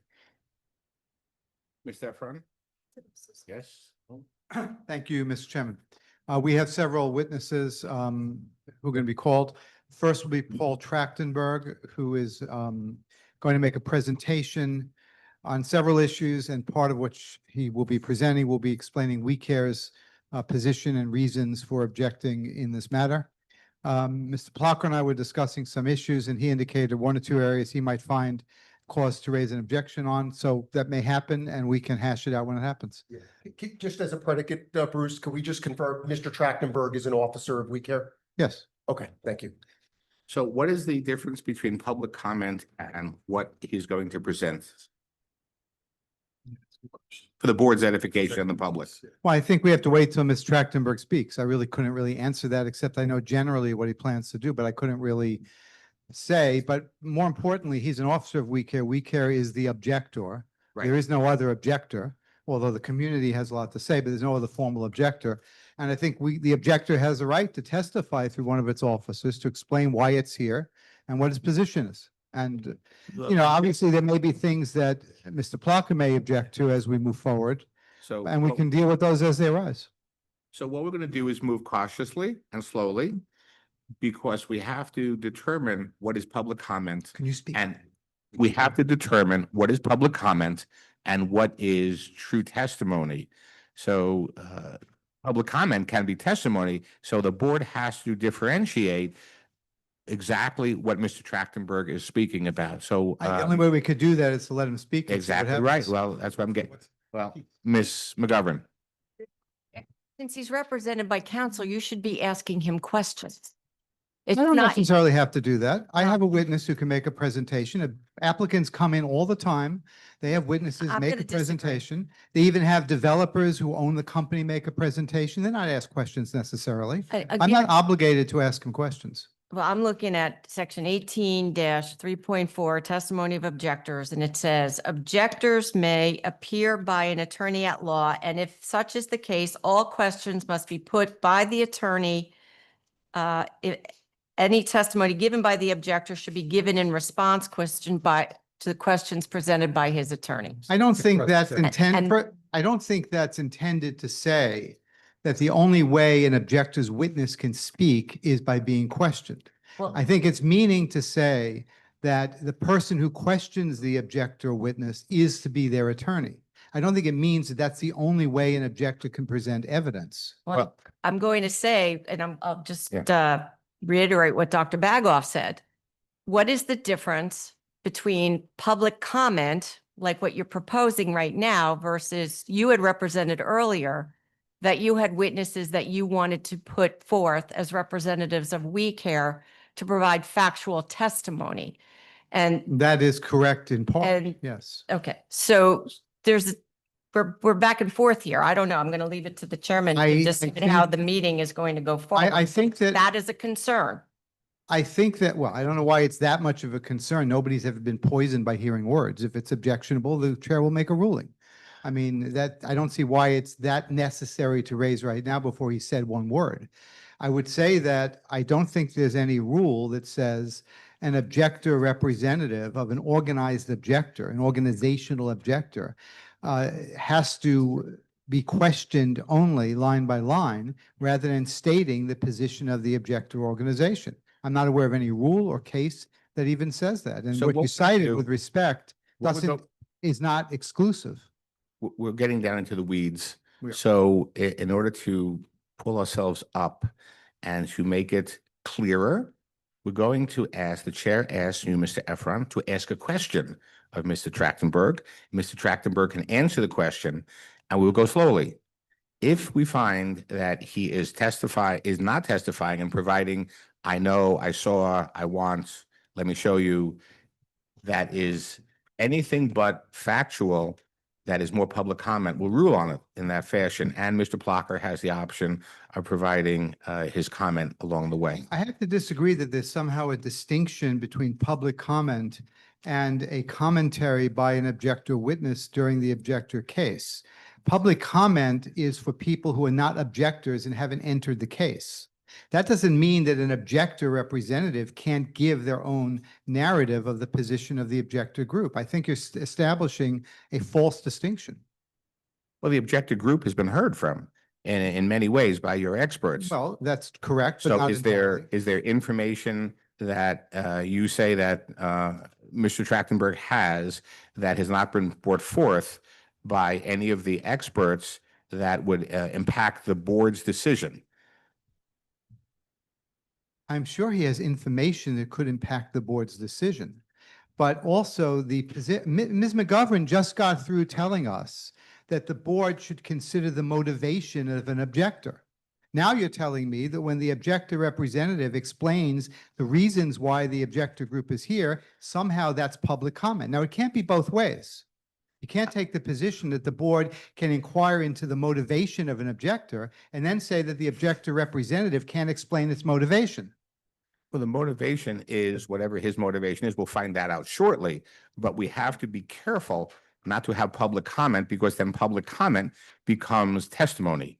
And we do not Public want to have. comment is testimony. That's the whole point. At this phase, the public is questioning witnesses, as you've made a point repeatedly of. And the public later in public comment gives its own information or viewpoints. So public comment is a form of testimony, as opposed to the questions that are being posed to witnesses now, which is in the nature of cross-examination by the public. You've made the point and made the distinction. Well, the distinction is public comment is at the end of all proceedings, and testimony is during the proceedings, usually by experts. So no, there is no law or rule that says commentary during the proceeding is only by experts. There have been many instances when objectors speak factually or speak of their reasons and concerns, and they are not limited to being members of the public. In fact, the opposite applies. My officers can't speak during public comment. Now, you can't have it both ways. You can't say the officers of We Care have a motivation that should be reviewed by the board, but they can't explain their motivation in a narrative. And you can't at the same time say they can't speak during public comment, and at the same time say they can't speak during the case.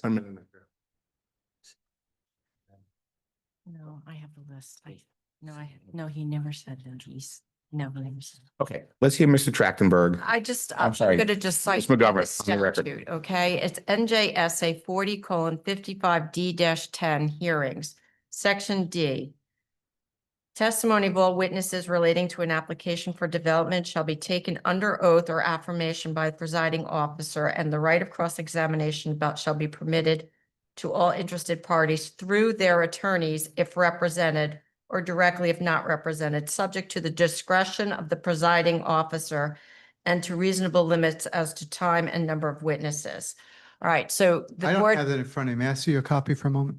the statute, Yeah. 450, this is the Cox book, but it's the statute at the back. So it's NJSA 40:55D-10 hearings and section D. No, I'm reading from the statute.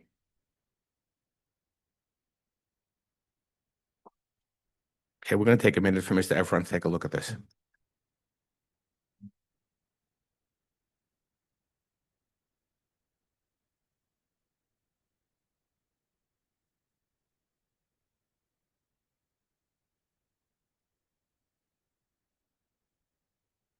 I'm not sure I understand. It says the testimony of all witnesses relating. Mr. Efron, please speak in the microphone. It says subsection D, 40:55D-10D, as in David. The testimony of all witnesses relating to an application for development shall be taken under oath or affirmation by the presiding officer. And the right of cross-examination shall be permitted to all interested parties through their attorneys if represented, or directly if not represented, subject to the discretion of the presiding officer. It doesn't say that an objector representative can only testify through questions from counsel. What it says in that respect is that cross-examination of witnesses will take place by their attorneys if represented, or directly by the cross-examiner if there is no attorney. Nowhere does it say the attorney has to question the objector witness. I'm going to disagree with you. Well, I'm reading the exact words. Well, I don't have it in front of me now.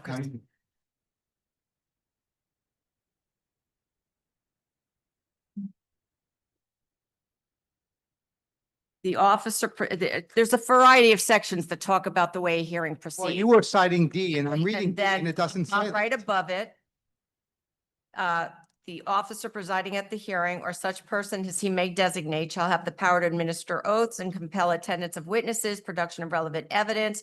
It is the board chairman's discretion as to the method of the meeting and the order of the meeting. And if the board chair wants public comment at the conclusion, that's when it's going to be. And that's what we're trying to determine here. You're representing a group. You want to introduce individuals to give testimony on your case. Therefore, in a court, in this hearing, which is quasi judicial, this is typically the way and the procedure that I've been doing this for over 20 years, and I'm sure you've been doing it just as long, if not longer. That is a standard procedure.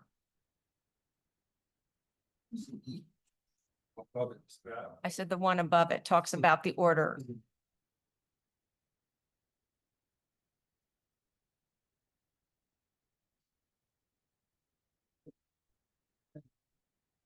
Yeah. Well, all it says is that the presiding officer controls the meeting, but that doesn't mean that power can be used to stop a witness. Mr. Efron? We're not stopping him. Well, it doesn't We're mean that just power can keeping be. an order of the proceeding. I'm going. There's nothing that prevents an objector representative from giving the objector organization's viewpoint as to why it's here. If you want to block that, block No, it. Mr. I'm Efron? saying he has the right to do it. It's not what we're Mr. talking about. Efron, we're going to let him testify. We're going to go slowly. We will make sure, to the best of our ability, that this is testimony and not public comment. And I would submit that there's no distinction, but I understand your concern. Can I, for the Mr. Plucker? Yeah, just for the record, we have no problem with Mr. Affron calling Mr. Trachtenberg. Obviously, he is an officer of the We Care organization, and I believe before the public hearings even started last July, coming up on a year, Mr. Trachtenberg, he was identified as an officer along with some other individuals. Those people have not, and I respect that they have not asked questions to the witnesses. We do not dispute that Mr. Trachtenberg, as an officer of We Care, even if he was not an officer, that he has the right to be called, but it is within the board, the chairman's discretion to hear, what type of testimony is he offering? And I believe that it's reasonable to let him begin whatever he's going to say. I would argue that if he has factual observations regarding the site, the area, conditions, things relevant to what this board is tasked with, that's perfectly fine. If it goes outside of there or it matters outside the scope of this board, I may object. Okay. I think we're in agreement that Good. he should go forward. And I'll point out also, he is a lawyer and an officer of the court and a retired professor of law at Rutgers. So he does understand the general Mr. procedural Trachtenberg needs. is well known to the planning board. That's his personal. I have a feeling there will be areas Mr. Plucker will raise an objection to. I'm not. As I said, denying- slowly. I know Mr. Trachtenberg knows how to do this. I didn't mean that sarcastically. We talked and I do believe there will be areas he will object. Okay. Okay. Okay, Mr. Trachtenberg, would you join We us? call the now infamous Paul Trachtenberg. Thank you. Freddie, is the lectern or stand here? I'll stand here. Mr. Trachtenberg, would you please raise your right hand? Do you swear or affirm to tell the truth, the whole truth, and nothing but the truth? Could you put your full name, spell your last name on the record, and give us your address? Oh, sorry. Talking to the non-mic, I apologize. Tractenberg, Paul, first name. I live currently at 96 Sullivan Drive in West Orange. Previously, as I'll explain, I lived for 18 years at 11 Luff Lane in West Orange, a condominium property that directly adjoins the subject property, the property that's the subject of the application before the board. I want to thank Chairman Bagloff and members of the planning board. I appreciate the opportunity to present this testimony. As I've indicated, I'm a longtime 27 plus years resident of West Orange. I've been immediately adjacent to or in close proximity to the subject property for those years. I believe actually that I'm the first witness who is from the affected community, not an expert retained by the applicant or the objector.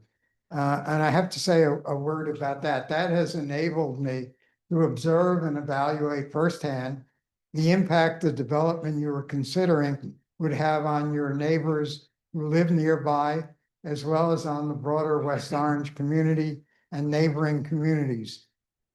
In that connection, I cannot imagine many applications this board has considered over the years that have provoked the kind of broad interest this one has, and the participation of a number of adjoining municipalities and a number of environmental commissions, including the one in this town, West Orange, and the one in our county, the Essex County Environmental Commission.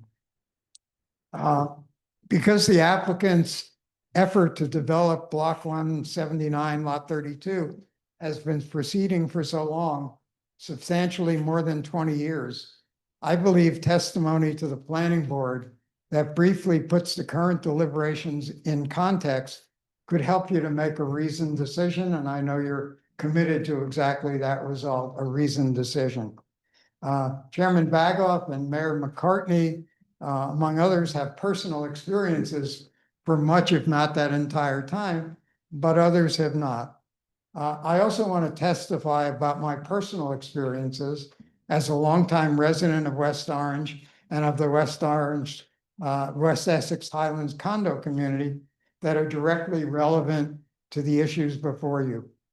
After all, to treat this just as a dispute among experts retained to testify before you tends, in my view, to minimize or even eliminate a crucial dimension: how your decision will affect the daily lives and the health, safety, and well-being of many residents of West Orange and adjoining communities. So with your forbearance, I will proceed as a resident and fact witness, not as an expert. I don't claim expertise in many of the areas before you. Just have 1 second.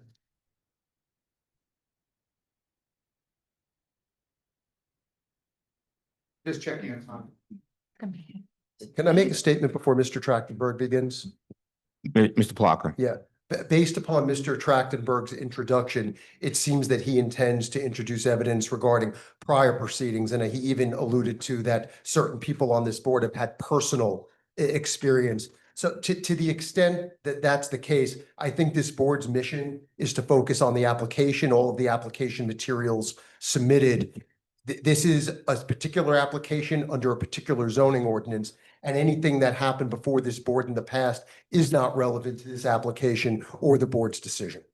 With respect, number one, that's not true, because board decisions that deny application actually can have a res judicata effect, meaning they bind the case for future incarnations of it that contain similar elements.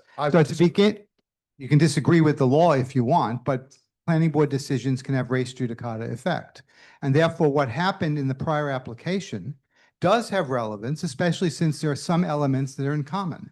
And therefore, it is a relevant subject to go into. What weight the board gives is the board's business. And what dispute the applicant takes to that and what rebuttal it gives is his business. But this is relevant, and it's within the scope of what we would call the res judicata effect, potentially, of prior applications. So what happened there does have relevance. It depends, of course, on what the witness says. But things that were addressed, rejected, known to cause potential issues that are in common today or closely related today are relevant. We don't close our eyes and ears and minds and pretend something didn't happen before this very board. So it is relevant. I think we should let him speak, and then objections or strikes can be made. Respectfully, Chairman Bagel, I believe that the doctrine of res judicata can apply to a land use hearing, but it is to prevent the re-litigation or re-hearing in front of a board of identical, very similar applications. Here, I don't think anybody in this room would dispute that any prior application regarding this block and lot was a very different proposal under a very different ordinance, under very different circumstances. Hey, So to ladies- the extent that certain decisions or rulings were made with respect to those very different applications, highly irrelevant to these proceedings and highly prejudicial. Well, first of all, you can't say something's prejudicial till you've heard the testimony. Secondly, res judicata can apply to elements of two plans that are closely related. If the board denied a plan because of certain aspects of it, and if those aspects are seen again here, even though this is now 3.5 times larger, those common elements could be subject to res judicata. So why don't we let the witness speak and then the board can decide how it wants to go. So ladies and gentlemen, here and in the public, on Zoom, res judicata means, and you correct me if I'm wrong, a matter judged. So It has been decided. it's been decided, matter judged. So the question is, are there common elements to this application and the application that was presented to the planning board some 17, 18 years ago? And how the decision was made then, and does it impact on the decision now? Ms. McGovern, I know my feelings on it, but I'm going to ask Ms. McGovern. And so the elements required to establish that res judicata applies are that in order for the doctrine of res judicata to be applicable, it must be shown that the second application is substantially similar to the first. The same parties or their privies are involved. There must be no substantial change in the application itself or conditions surrounding the property. There must have been an adjudication on the merits in the first case. Both applications must involve the same cause of action. You're reading a judicial res judicata decision. Yes, and that's applicable to land use, and it goes, the case law on land use applications are if you've gone before a board, for example, looking to build a building that's too close to a property line and you're looking for a variance for that, and the board denies you, and you come back with the same type of application, but instead of it being three stories tall, it's 2 stories tall, but it's still close to the property line and it's not substantially different, the board isn't going to hear it. They've already denied it. So I don't know the circumstances. I wasn't around back when that was going on, but I'll leave it to whatever proffer is going to be made, why this is a substantially similar application or for res juda to apply. I don't think that's what you're saying. I don't think it was similar from what I understand, but if it was, that would be relevant. Well, there are elements that are similar. I don't know if any members of the board were here on the board then. I don't think so. There are elements that were similar, and the plan is different in that it is a multi-family set of buildings rather than single-family buildings, and it's 3.5 times more units. So to the extent there were safety issues by the common elements, such as roadways, access roads that are very similar to the current plan, the fact that it's different only means that it's even more dense, but those safety issues would still be common questions. And if the board ruled against the plan when it was smaller because the access roads and roadways weren't sufficient, that is a res judicata question, even though the plan now has 3.5 times more units. It's worse now than it was then in that respect. So res judicata is not eliminated here simply because they've made it more dense. If the underlying arteries, access roads, emergency points are the same, and they were ruled on by the board, just because you've added 3.5 times more people doesn't mean it's not res judicata on those issues. There were a number of issues. There were a number of issues that we spoke about in the original plan. So the things that are the same, the applicant is the same. The units are different. There is now a different zone plan, entirely different zone plan for this property.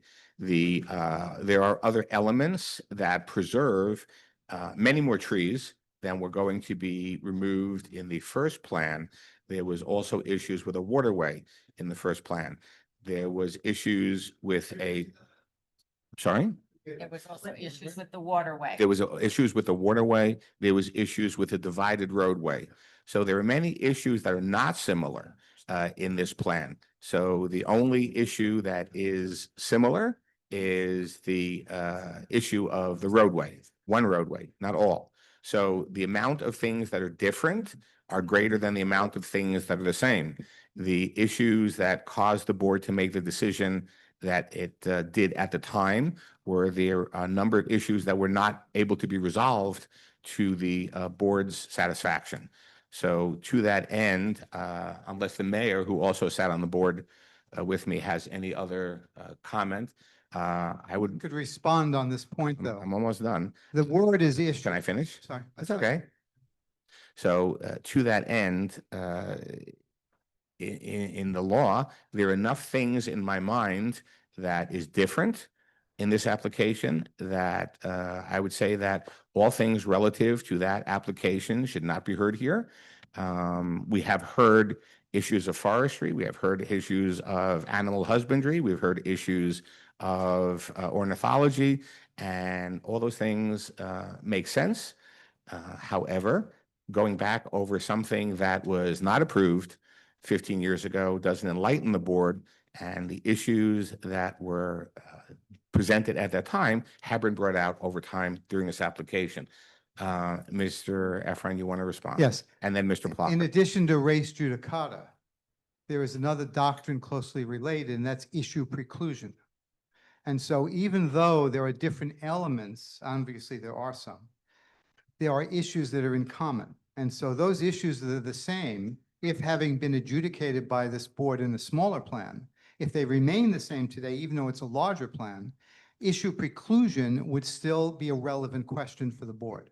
So even though there are elements of this plan that are obviously different, it's got multifamily buildings and 3.5 times more people. If there are issues then that are still here today, such as access roads, for example, those issues, if decided against the applicant then, are subject to issue preclusion today. So therefore, it's a relevant question. What the board decides to do ultimately is another issue, but the testimony is relevant. The issues were brought up. The issues were brought up during testimony by the experts. So pulling out pieces of a previous application that is not before the board at large here, in my mind, could only color the board's decision. We should have to look at the application we have here, the zone plan, and the experts from both sides that have presented, and members of the public. So to that end, there's one issue that is similar, not exact, but similar from the first application. Right. Other than that, I think that's what he meant. and I understand that, Right. and that can be brought out, and it has been. But to pick out issues of why or why not, and the thought process of the previous board, all the members of the previous board are not here to bring out their thought process. So I think that would color A, the board, and B, the public. So we should hear this application uniquely on its own merits. And I'm going to ask Mr. Plucker. Yeah, thank you very much, Mr. Chairman. And I agree with everything you said. I think especially because this is a very different zoning ordinance that applies to the property, a different master plan. But most importantly, if the objector group would like to argue certain issues in the way this board treated them 15, 18 years ago, whenever it was, my partner handled that application, my now partner, I did not. But then it's just as important to tell the board and inform them all about the prerogative writ action that was decided in my client's favor after that denial. But I don't want to go there. I don't think that's this board's job. I think the objectors can bring up issues without identifying what or what not was brought out at the previous application. And it has been done, as opposed to pointing to something that was in the past. You can bring up things now and make your point in that fashion. Mr. think- Klein, yeah, I'm sorry, one second. Mr. Klein, did you want to say something? Just, how do you know there were 3 times as many people? Because there are 500 units as opposed to 136. And But how many generally, bedrooms were in the 136 and how many bedroom total now? obviously, it's not an exact figure, Well, but that's what I'm saying. clearly, How can he give us these facts? I didn't say he was going to give the No, no, facts. I mean, the truth. I was simply stating as a proposition, we have a larger plan. Well, if it's the same number of people physically, then it's very close actually to the original plan. Well, that's what I'm saying. I don't know if it's the same number of people. No, We heard from their traffic engineer, levels of service were fine, it operates fine. I was just saying as a general proposition, when you have 500 units versus 136, you're obviously getting many more people. I didn't. give you the- 36 single-family homes with maybe 4 bedrooms versus 2 1 and 2 bedroom units in the You're 5. still getting more people. I mean, so if you, More, but not 3 times as many. I wasn't stating as a You mathematical. said it like cer- 3 times as many people. Well, I didn't know where you came up with, I'd like to know where you came up with that number. it's just a general proposition. You've got 500 living units, you have 136, you're going to get more people. And I was simply saying, because we have 3 times more, we're probably getting 3 times more people. That's all. Okay. I wasn't really, I was meaning as a point of legal argument that just because it's bigger doesn't mean the issues weren't the same in part. That's all I meant. I wasn't trying to testify about the numbers. I was simply pointing out that just because it's bigger, it doesn't mean we don't have issues in common. Okay, my decision, all I we're meant. going to move on. We're not going to refer to the previous application in its entirety or in specific pieces. If there are things in this application that the objectors have issue with, they can bring them up. Let's move on. Mr. Trachtenberg, you have the floor, sir. Appreciate the opportunity to testify. Although it's been truncated, I think. Nonetheless, I want to speak to 2 things that I think are germane. One is the history of this process, this development effort, not necessarily in terms of what the board did previously, but how it evolved and how it continues to be strongly contested. And I do think that is germane. I moved into West Orange in 1998. I do not have an expert map. I don't know whether Mr. Bacon can put it up there. I have copies for you. But it's the best I could do. And it tries to suggest both where I live and the relationship between Warner Road and Cusick Drive. Mr. Fagan, can you get Mr. Trachtenberg's drawing? Yeah. Okay, thank you. Bruce, can we confirm that this was not previously filed with the board? Yeah, we're going Okay. to identify this as artwork Trachtenberg. All right, it's got to have another number. 015. Okay. Could you identify what we're seeing, Mr. Trachtenberg? Differentiates block 179 lot 32. Oh, okay.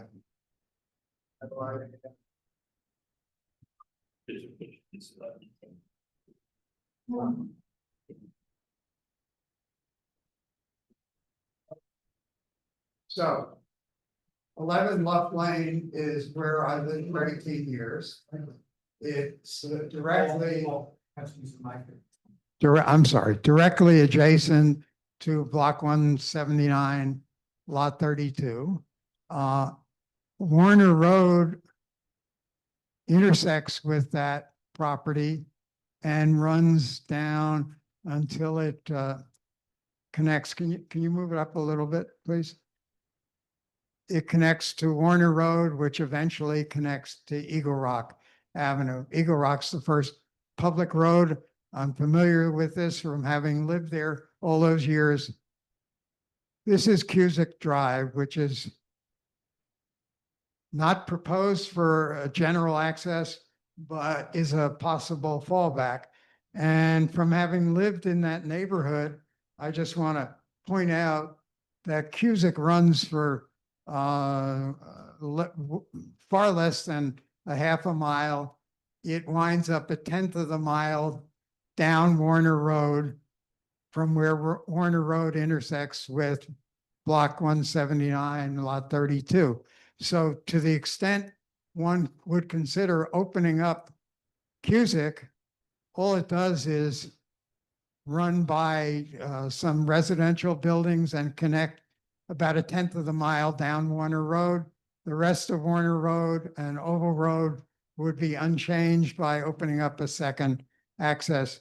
And by the way, an agreement in 2004, which was entered into between the original We Care organization and the developer, signed by Zygmunt Wilf.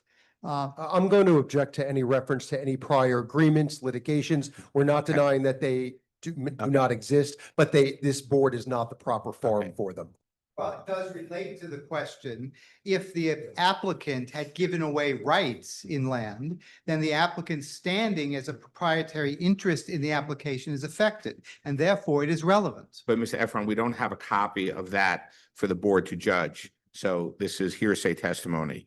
We don't know the extent to anything about that, so we're gonna pass on that. Please don't. I'll just Mr. add for the Blocker. record, whatever lawsuit you may file, if there is an approval, you can raise any and all of these arguments and we'd be more than prepared to address them. We believe that any prior agreements do not apply to the current situation, but again, that's not for this board. Agreed. We don't, we,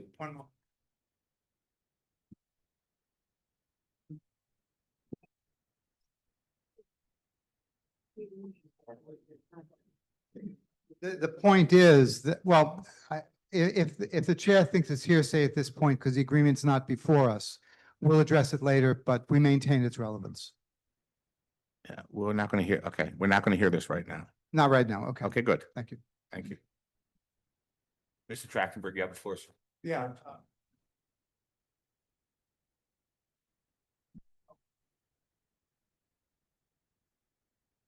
I had hidden Mr. Ackerman's Mr. Trachtenberg, paper. thank you. Sorry about that. Since I was one of the ones who complained about how hard it is to hear, I apologize to the board and to the public for not talking directly into the microphone. So back to my arrival in West Essex Highlands.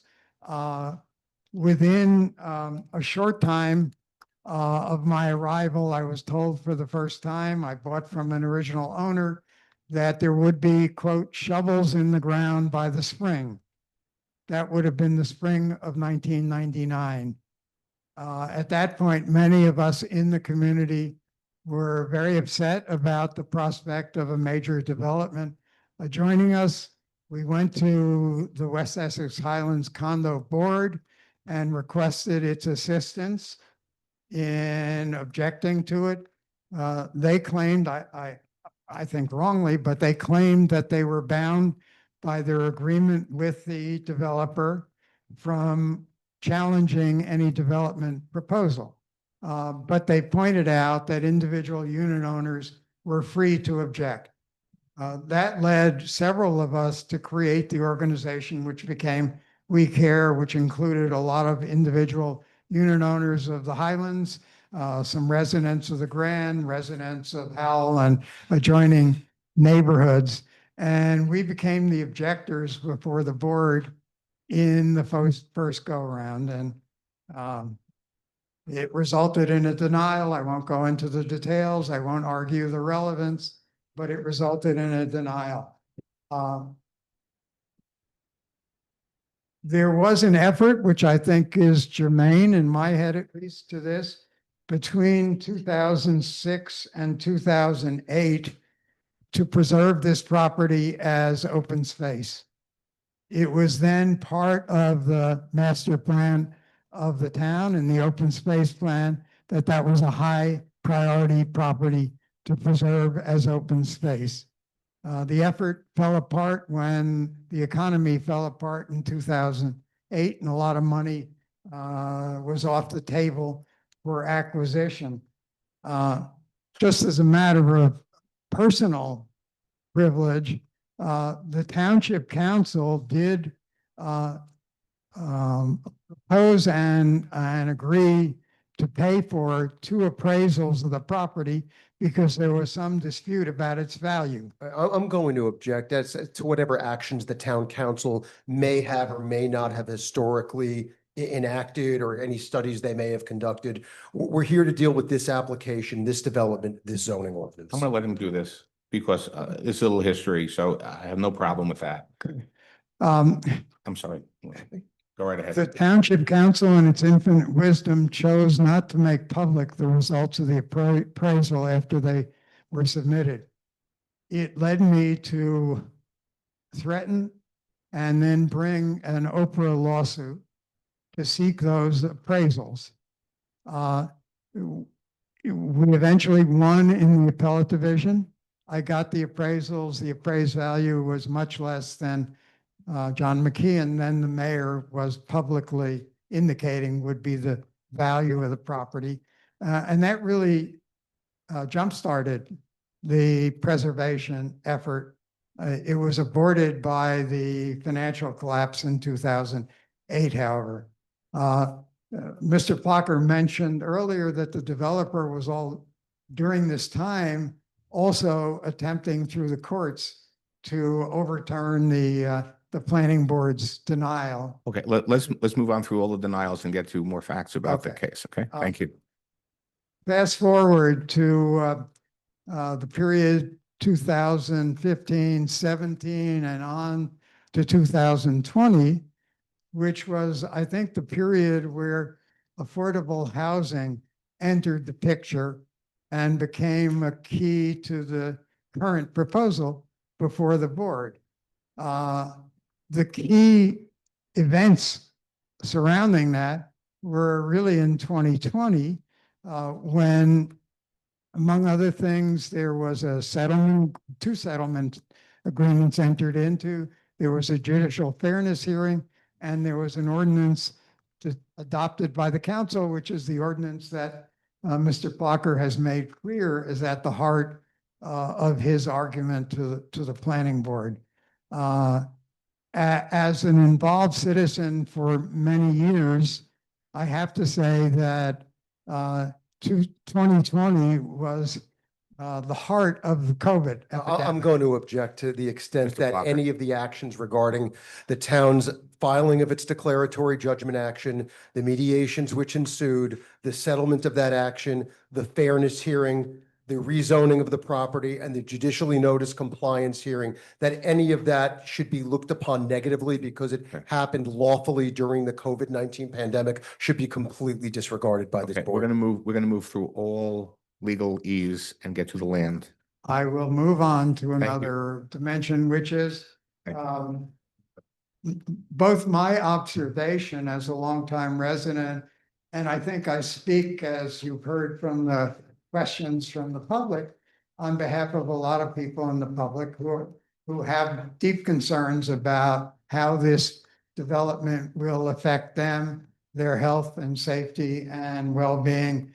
And I hope and believe those are concerns that the planning board will take seriously and weigh in your decision. It's not, I think, a mechanical decision you have to make whether this application simply falls within the 4 corners of the ordinance, but the broader concerns about public health and safety.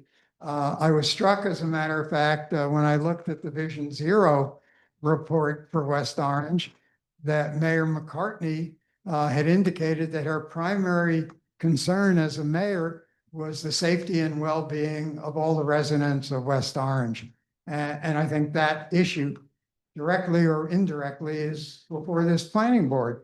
All right, and I'm going to object. Mr. Trachtenberg is an officer of the objector group. They have an attorney, a very capable one, in Mr. Afrin. These are legal arguments that I'm sure Mr. Afrin will make on his summation and that he's tried to elicit through testimony. So to the extent that he is an officer of the objector organization, these are legal arguments. These aren't factual observations. These aren't comments regarding what he sees on the property regarding the proposed development or current conditions. So I would ask that the board have him move on, please. Okay. Mr. Trachtenberg. Mr. If Efron.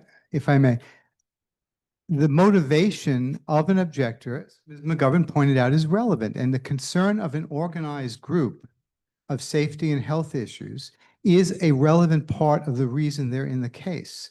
It's perfectly relevant for him to explain We Care's general concerns. That is not improper. It's absolutely necessary. Continue, Mr. Trachtenberg. Okay. Which brings me to my next observations based on both personal experience and long exposure to this process ongoing before the planning board. I think there are deep concerns, and I share them, on the dangers not only to surrounding neighbors and neighborhoods and communities of the single way in and single way out of this property, but I think it represents a real danger to anybody who might inhabit apartments developed under this proposal. You will hear, I think, from some other community witnesses who've suffered through some of the dislocations when Oval Road or Warner Road has been closed and they've been trapped in their houses or unable to access their houses. So I think that's a major concern. We're also concerned, I think, by the things in the application process that remain unaddressed despite the planning board's engineers reports that require them. Things like water, potable water connections, sewer connections. Again, this is expert testimony. Now, these are items best left for the professionals, and I believe that professionals on both sides did testify as to these Yes, issues. they have. Go ahead. Mr. Trachtenberg. There is no real tree plan. There are many things that I think are problematic about this process and things that your own consulting engineer has said should be weighed in on before the board, not as conditions to approval after you decide. And I think there's very keen concern in the community and that I feel as a resident to those things. Let me just, a few more things. I want to address for a moment the concern, and I am, as some of you know, a career-long advocate for the rights of low-income people and students and minorities. So I'm the last to oppose affordable housing. And indeed, we tried to communicate to Fair Share Housing Center that there are much preferable sites in West Orange. Again, this is going to the accommodate heart of those the units. litigation that took place over about a 5-year period. Move on, please. Really, the motivation, he's trying to dispel the idea of not. The board understands. The board understands, and we've heard this already a few And times. I would just refer the planning board to one document. I hope you've seen it. The Fair Share Housing Center published in December 2024, a publication entitled Developing Effective Housing Plans in the Fourth Round, a guide for municipalities, planners, developers, nonprofits, and advocates. It provides, I think, very important and relevant guidance as to what is a suitable location. Okay, for yeah, again, I'm going affordable to housing. object. That's a document that was allegedly issued by Fair Share Housing Center, who for everyone here is the public advocate, the nonprofit organization I have that a seeks copy to of it. enforce the Mount Laurel Doctrine. But one, it was put out, I believe, 2000, correct me if I'm wrong, Mr. Trachtenberg, 2024 regarding the fourth round. Fair Share Housing Center was a party to a companion settlement agreement in the town's third round declaratory judgment action. I think it would, I just, it's not relevant, and I'm sure I'll leave it at that. Thank you. Move on. Well, Please. I know I and lots of residents think that finding a suitable and appropriate location for affordable housing is a top priority. It may be that Fair Share Housing Center entered into an agreement. There are active conversations going on as to whether. The town, there's not us. We're not part and parcel of that. Right, but I assume part of the planning board's concern and effort is to ensure not only that the units are built, but they are built in a suitable location, and that Yeah. I think is alive. Okay, so we have a zone, and we agree. I think with that, I'm finished. Mr. Trachtenberg, I want to thank you very much for your comments. Thank you, Mr. Trachtenberg. Have a wonderful evening. Do any other members of the public want to testify? I'm sorry, wait 1 second.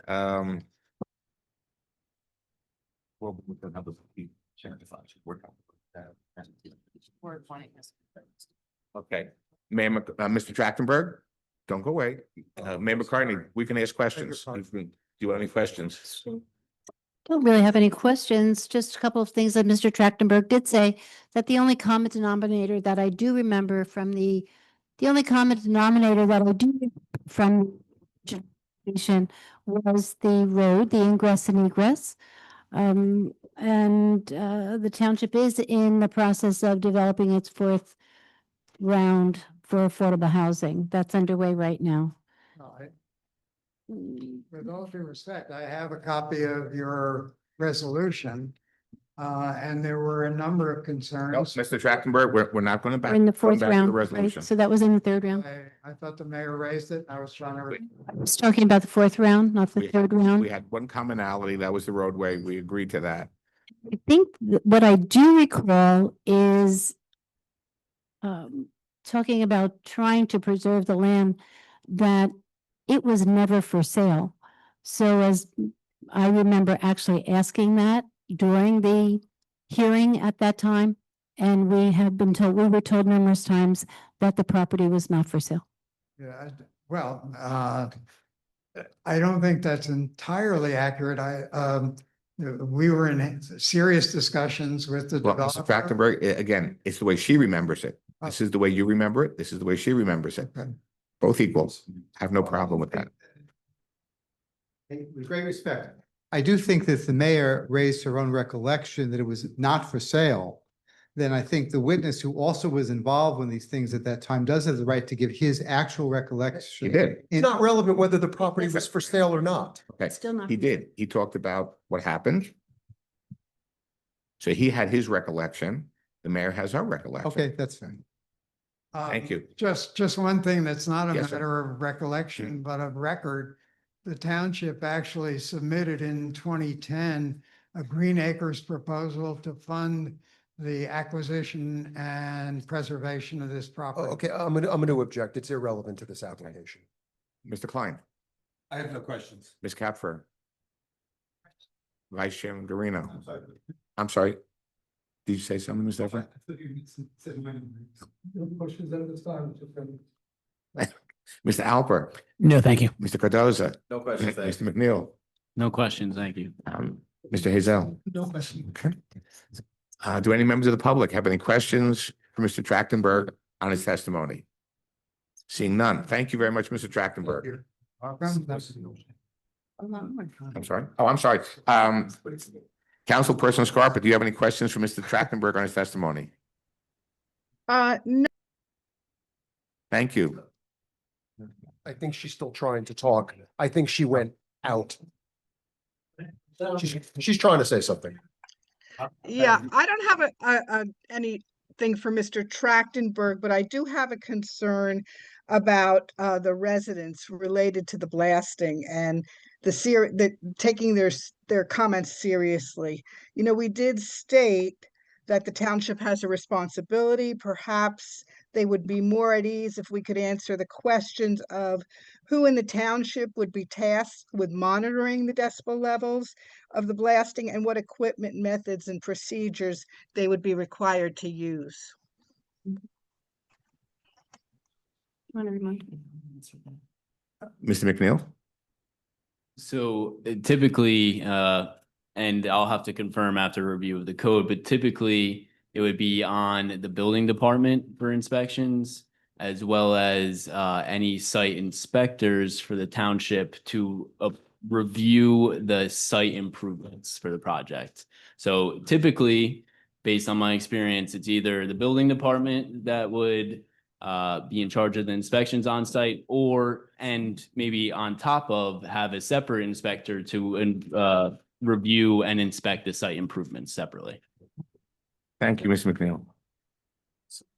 Okay, do any of the members of the public that, oh, Mr. Plucker, Not Mr. Plucker, I'm sorry, Mr. Haff. Mr. Efron. Thank you. Thank you. Thank you for hearing Professor Trachtenberg, and we appreciate the time you gave him. Our next witness would be Mayor Ed Davis of Essex Fells. Thank you. Mayor Davis will give his presentation. I may interject with a question or two, but I'll leave it to the mayor at this point. Sure. Mayor Davis, welcome. Thank you. Mr. Chairman, thank you. Mayor McCartney, appreciate it. Sure. Yeah. Can you raise your right hand? We're going to swear you in, sir. And hold the microphone. Do you swear or affirm to tell the truth, the whole truth, and nothing but the truth? I do. Please give your full name, spell your last name, and give your address, please. My name is Edward Davis, D-A-V-I-S. I'm the mayor of Essex Fells. My address in that capacity is 255 Roseland Avenue in Essex Fells. Go right ahead, sir. Thank you, Mr. Chairman. Thank you, Mayor McCartney and fellow board members for the opportunity to speak this evening. I've been before you with isolated comments here and there, but my purpose in speaking tonight is really on factual matters, not to just provide you with general commentary on the proposal. I have personal knowledge of conditions downhill from West Orange. As you all know, Essex Fells is immediately to your west. In addition, it's important to understand that the Borough of Essex Fells owns just under 17 acres. Most people view that as on the grounds of the Essex Fells Country Club, but we're actually the property owner. We lease that land to the country club. But for public purposes, we have maintained that property since 1920 as a well field for community drinking water. Currently, that drinking water is provided to Essex Fells residents, Roseland, North Caldwell, and Caldwell. But it's also important to remember that that's just the situation today. Historically, we've provided water to other towns, including West Caldwell. It tends to shift over time as community resources and community demands fluctuate. So while we're serving 4 towns today and 22,000 residents in the area, that could certainly change as the area continues to develop, not just in West Orange, but all the towns I mentioned are basically developing and their populations are growing. So those 17 acres are critically important, not just to Essex Fells, but to everybody, including perhaps in the future to West Orange. It's a resource that is vital to us and all our customers. And just physically, so you understand the property I'm talking about, the land that we own and use as a well field is right along the Canoe Brook. And basically, we own currently a well that's operated on that well field. The well is actually in West Orange. Most of the property we own is in West Orange. It's owned by the municipality of Essex Fells. We own a little bit of land in Essex Fells on the other side of Canoe Brook. In addition, we own what's currently a storage facility. It's about 50 yards from the well that I just described, but we're currently building a PFAS water treatment plant. I'm sure members of the board, members of the community are familiar with the initiative nationwide, and in New Jersey, the laws have changed. We're required to sort of deliver PFAS-free water. Essex Fells is, as a result, building, that well, and really more importantly, the aquifer under West Orange and Essex Fells and other areas. The well under that is contaminated with PFAS. So in order to strip it out of the water, we're investing millions of dollars right now to basically improve that area, and so we can deliver clean drinking water for the next generation or two of residents in the area. So just in terms of overall dollar number, we're sort of expecting that project is currently budgeted for $2.7 million. Our loan it could be up to $5 million just in that one site for one well. In terms of, I obviously also have personal experience just as this is my 8th year as mayor. I've seen a lot of stormwater issues. Mayor, I know you, every other mayor, every other borough council has seen this issue in New Jersey. That area in particular is low-lying land. It makes sense. That's why the well is there, right? Water collects in that area. Today, and really for the entirety of my 8 years as mayor, and the 3 years prior to that, I was on the borough council, that area floods regularly. The flooding conditions have gotten significantly worse in the last 5 years. And my concern, in part, is that you be aware of existing conditions. My expectation that if this application is approved, is not that conditions are going to get better. They're going to get materially worse. But at a minimum, I'd like you to look into that question. If you look at the Canoe Brook, obviously the headwaters are on this project site, but the Canoe Brook runs right through borough property, right through this well field I'm talking about. Multiple times a year, the Canoe Brook currently overflows its banks. The amount that it overflows the banks is significant. If you haven't seen it, we can provide you sort of evidence of that. But basically, the flooding, and from my views personally, looking at these storms, when I go down, I get residential complaints, I get photos sent to me every time there's flooding. You're talking about 150-yard wide floodwaters. The brook normally, I would estimate, is probably about 10 to 15 feet, right? So that's significant. That's under conditions today. What it does is basically that goes right up to our buildings. It goes right up to our existing well house. And we're concerned about the impact going forward on those structures that are in the process of being improved. You know, we don't have an option in terms of, we can't just not provide drinking water. So if there's flooding that gets materially worse based on this condition, it's going to cost us a significant amount of money, and it's going to harm our ability to deliver clean drinking water to the public, not just our residents, but residents in the area. In addition, although Oval Road at the border of Essex Fells and West Orange has been vacated, meaning it's owned by the residents at this point for the last 20 to 30 years, I would estimate. We are required as a borough to maintain the infrastructure, right? So currently, there's a sewer uplift station right on Oval Road near the border of West Orange in the same low-lying area. There's also stormwater infrastructure. There's a culvert right at the border of Essex Fells and West Orange. Currently, both those infrastructure items that I mentioned are stressed. We had to replace the culvert roughly 3 years ago. The sewer uplift station, we're probably gonna have to spend about $200,000 in the next year to improve it, to harden it against the water damage that's being caused by overflow from West Orange and a little bit from Essex Fells that's collecting in that area. So again, we can't not provide sewer service to our residents. If the water gets worse, we're going to have to significantly improve the area, and nobody is even looking at that question from my perspective. In addition to being mayor, you know, how did I become the mayor? Well, I'm a 18-year member of the Essex Fells Fire Department. I know both as the mayor and as a fireman that right now we maintain emergency access to West Orange on Oval Road, right? There's not temporary, but there's a wooden gate there that basically you could drive through with a fire engine if you needed to, but there's a lock on there maintained by Essex Fells. So the road is closed except when it's necessary for us to assist West Orange for police or fire activity. We actually had in April of this year a need to get to West Orange. We got a fire call basically in the fire department. It came in as a fire in Essex Fells on Oval Road. Turned out it was actually in West Orange on Oval Road. So we had to get through that gate, provide mutual aid to West Orange, and then eventually turn that scene over to West Orange because the road was blocked. We could access it that way. West Orange Fire Department came from Eagle Rock Avenue, the other side of Oval Road, and accessed it.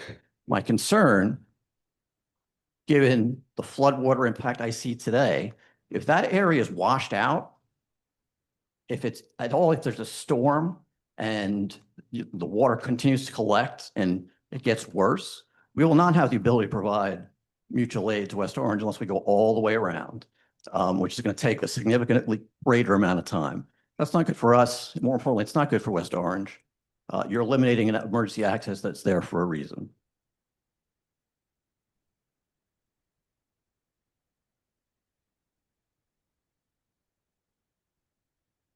I can only talk about Essex Fells residents. We're the immediate neighbor, as I mentioned, downhill and downstream for you. My view is certainly as this board, you should look into this. You should consider what you're doing and what you're sending our way. If you look in the area, there are examples, including in Verona, North Caldwell, the Hilltop development on Bloomfield Avenue. Look how Bloomfield Avenue floods today, right? When that property was improved, nobody did adequate investigation to protect residents from the flooding. So what goes on? Well, that entire area now has to be redeveloped by Caldwell, right? Flood protection. I'm going to object. He's referencing off-site properties. We have this application. We have a stormwater plan. We had professionals testify. We had professionals testify, but I think we're getting kind of outside the scope of this application. Actually, we're not. The applicant's planner last week, Mr. McDonough, acknowledged that the MLUL requires analysis in land use matters of impacts on neighboring municipalities. And the gentleman, being a mayor of a neighboring municipality, is doing exactly what the MLUL wants. So it's relevant. And he has testified about how he thinks this job may impact Essex Fells. Now we're talking about other jobs, past situations, outside of Essex Fells, outside of this The property. witness is not limited only to his own municipality. He's a mayor, and in that capacity has interactions with mayors and governing bodies of all sorts of communities. Just as it's relevant under the MLUL that there will be impacts on Essex Fells, he has knowledge of impacts on other neighboring communities that's relevant to the question of this plan. It's exactly what the legislature wanted when it created that provision in the MLUL, that we need to take into account when we zone and when we consider applications under zoning ordinances, the impacts on neighboring municipalities. It's directly relevant. I think what's directly relevant is he's the mayor of Essex Fells. He should speak to Essex Fells. And if there are mayors or experts from other communities, they can also testify. But we're moving outside the scope of expertise, Mayor, so I would ask you to just focus on Essex Fells. Right. If you'll indulge me a second, I just want to say one thing. I'm not testifying as an expert on Caldwell or any other towns. we I'm understand. testifying but we're all public officials, right? We have an obligation to understand the reality. I've sat through most of these meetings. I've heard repeated reference to stormwater. That's a DP problem. The reality is, yes, in part, the DP has responsibility. My point to you, and it's the same thing I would do. If I was uphill from West Orange and you guys were coming before me, I would not say, I don't even have to consider it. What I'm saying is, do not assume that basically someone else is going to look at what I'm talking about and the impact on the public, including me, right? Yes, we're one large community. I understand we're not West Orange residents. I'm not a West Orange resident, but the impact on me has to be taken into account in my residence. And what I'm saying is, do not ignore this.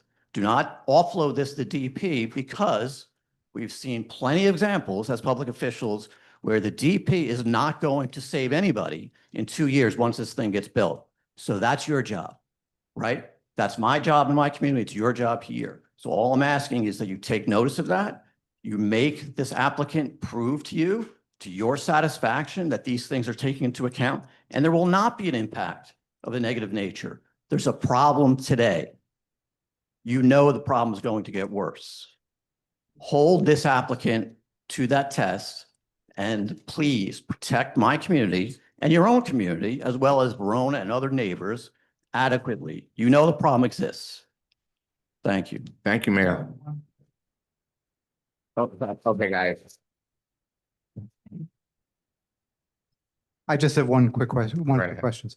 When you attended the scene at Oval Road, when the tree blocked the road, I believe that was the incident. How long, in your knowledge as a member of the department, how long did the road remain blocked till that incident cleared? Yeah, roughly, I was personally on scene I was on the first engine that was there. I was there about half an hour. My understanding, after I left, the scene requires, once you shut it down, there was a fire. There was a brush fire caused by wires coming down and a tree coming down. So I believe it was approximately 2 hours, what I was told, until that scene was opened by PSC&G. There could have been additional work, but that's how long it took at a minimum for traffic to get through it. Thank you. That's all I have. Thank you. Thank you.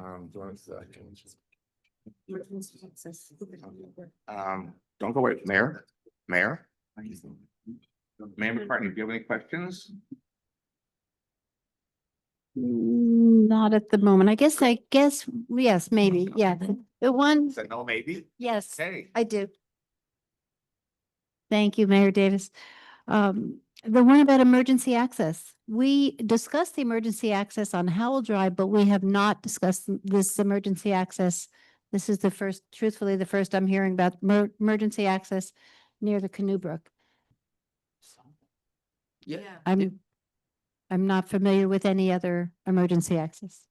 Yeah. I can represent it. It's been there for quite some time, and it's not There's part of a this bridge that application. goes by the golf course over the culvert into Essex Fells. Right.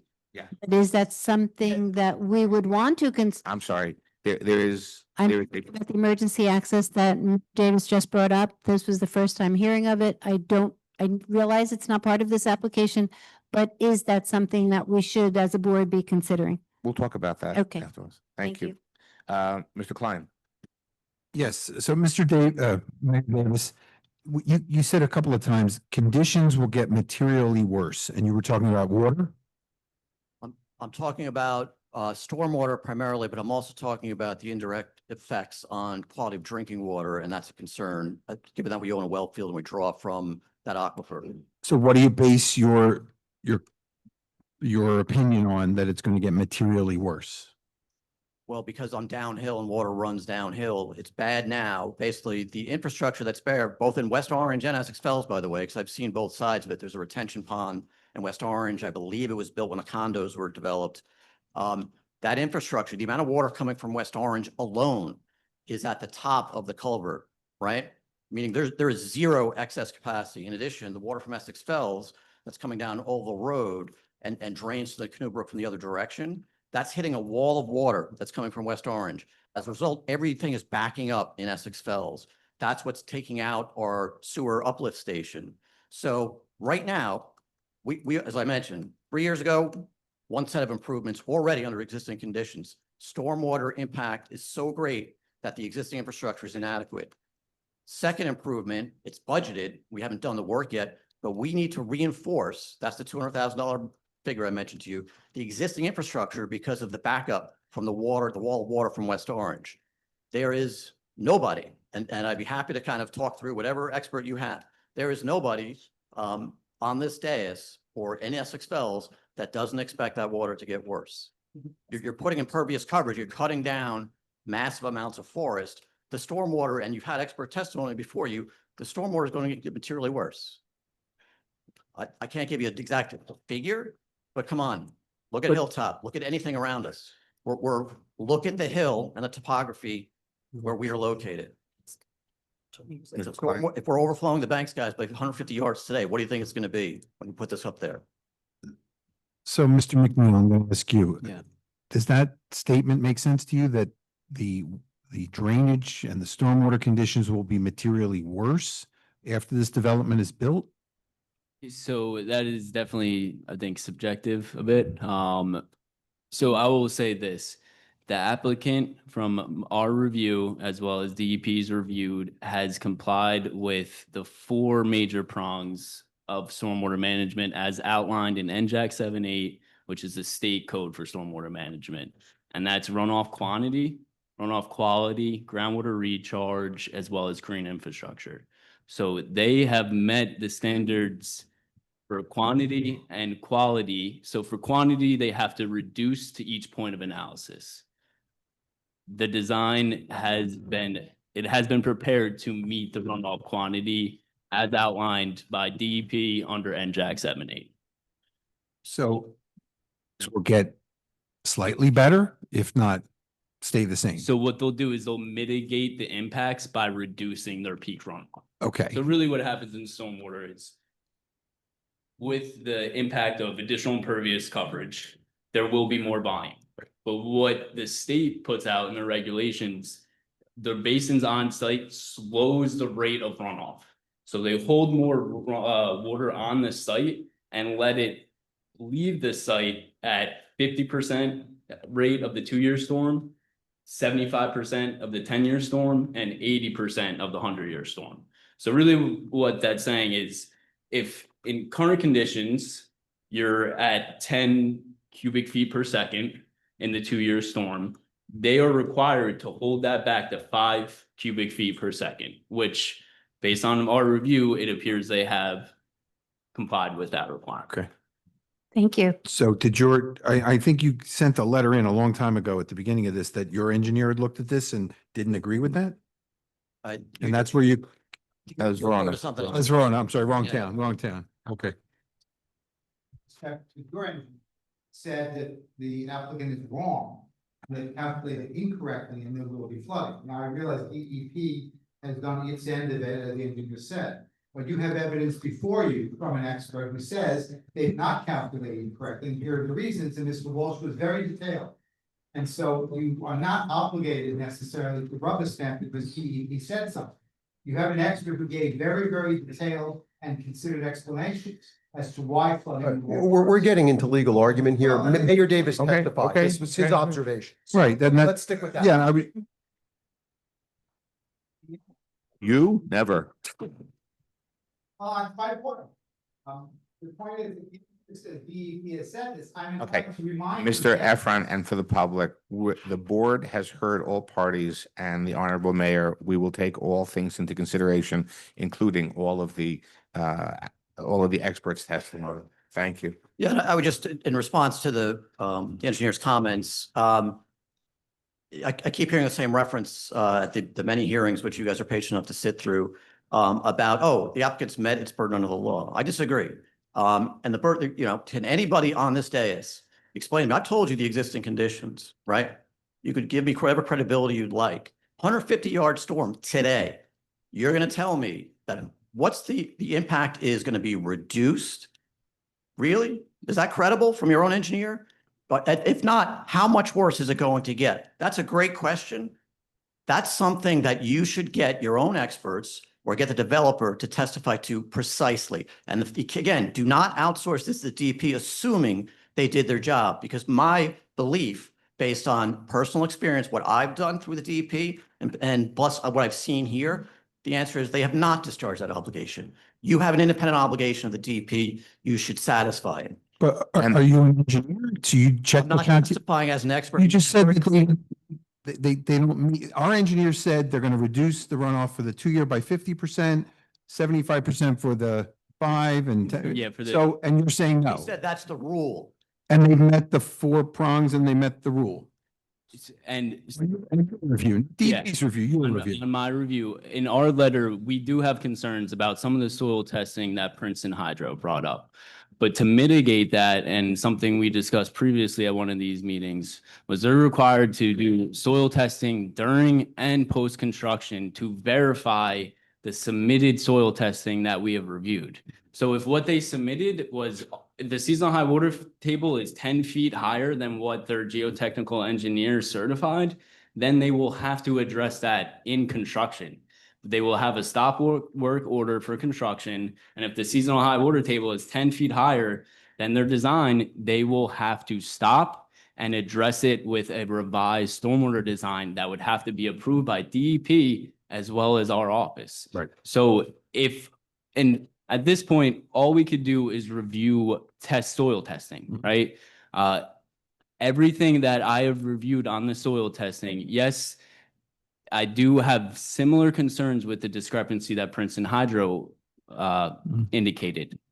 But on top of that, it will be re-verified again in construction as well as post-construction. And if there are any issues with that certified testing, it will be addressed by the applicant during construction, as well as verified again post-construction. And we agree with that. Okay, so Mr. McNeil, you're saying on the record that there are milestones that will be observed in order to make sure that not only Essex Fells, but Verona is made safe, and that these issues that the mayor's brought up are mitigated. Exactly. So after board approval, during construction, you still have to comply with all local, state, and federal regulations for construction. And one of the big part of that is the construction of the stormwater BMPs.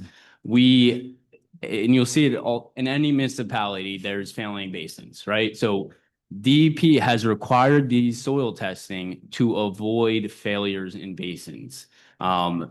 This will be reviewed multiple times in construction and after construction.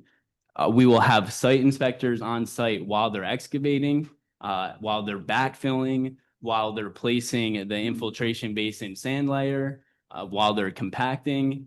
There is multiple levels of soil testing as well as soil testing inspections that will be completed to ensure the initial design is followed in construction and post-construction. Mr. Efron wants to say something. If you have concerns similar to that of Princeton Hydro at this stage, wouldn't it be prudent for those tests to be done now before the board approves the plan, rather than waiting until after significant work has been done with intangible outcomes? So I will reiterate that DEP has reviewed all of the submitted soil testing. And again, DEP writes these regulations for soil testing requirements. DEP has reviewed everything that has submitted and has issued a permit to the applicant. I understand that, but as an engineer, you're equally I am comfortable. comfortable as the board engineer allowing the applicant to move forward in construction and completing the soil testing I referred to during and post-construction, which complies with Chapter 12 of the NJBMP manual, which is prepared and issued by NJDEP. Does that manual anticipate a situation where the board's engineer agrees with the objector's engineer that more testing should have been done? Objection. The appeals, the permits have been appealed. The objector group has lodged an appeal in addition to a couple of other organizations. That rests with the jurisdiction of the Superior Court of New Jersey Appellate Division.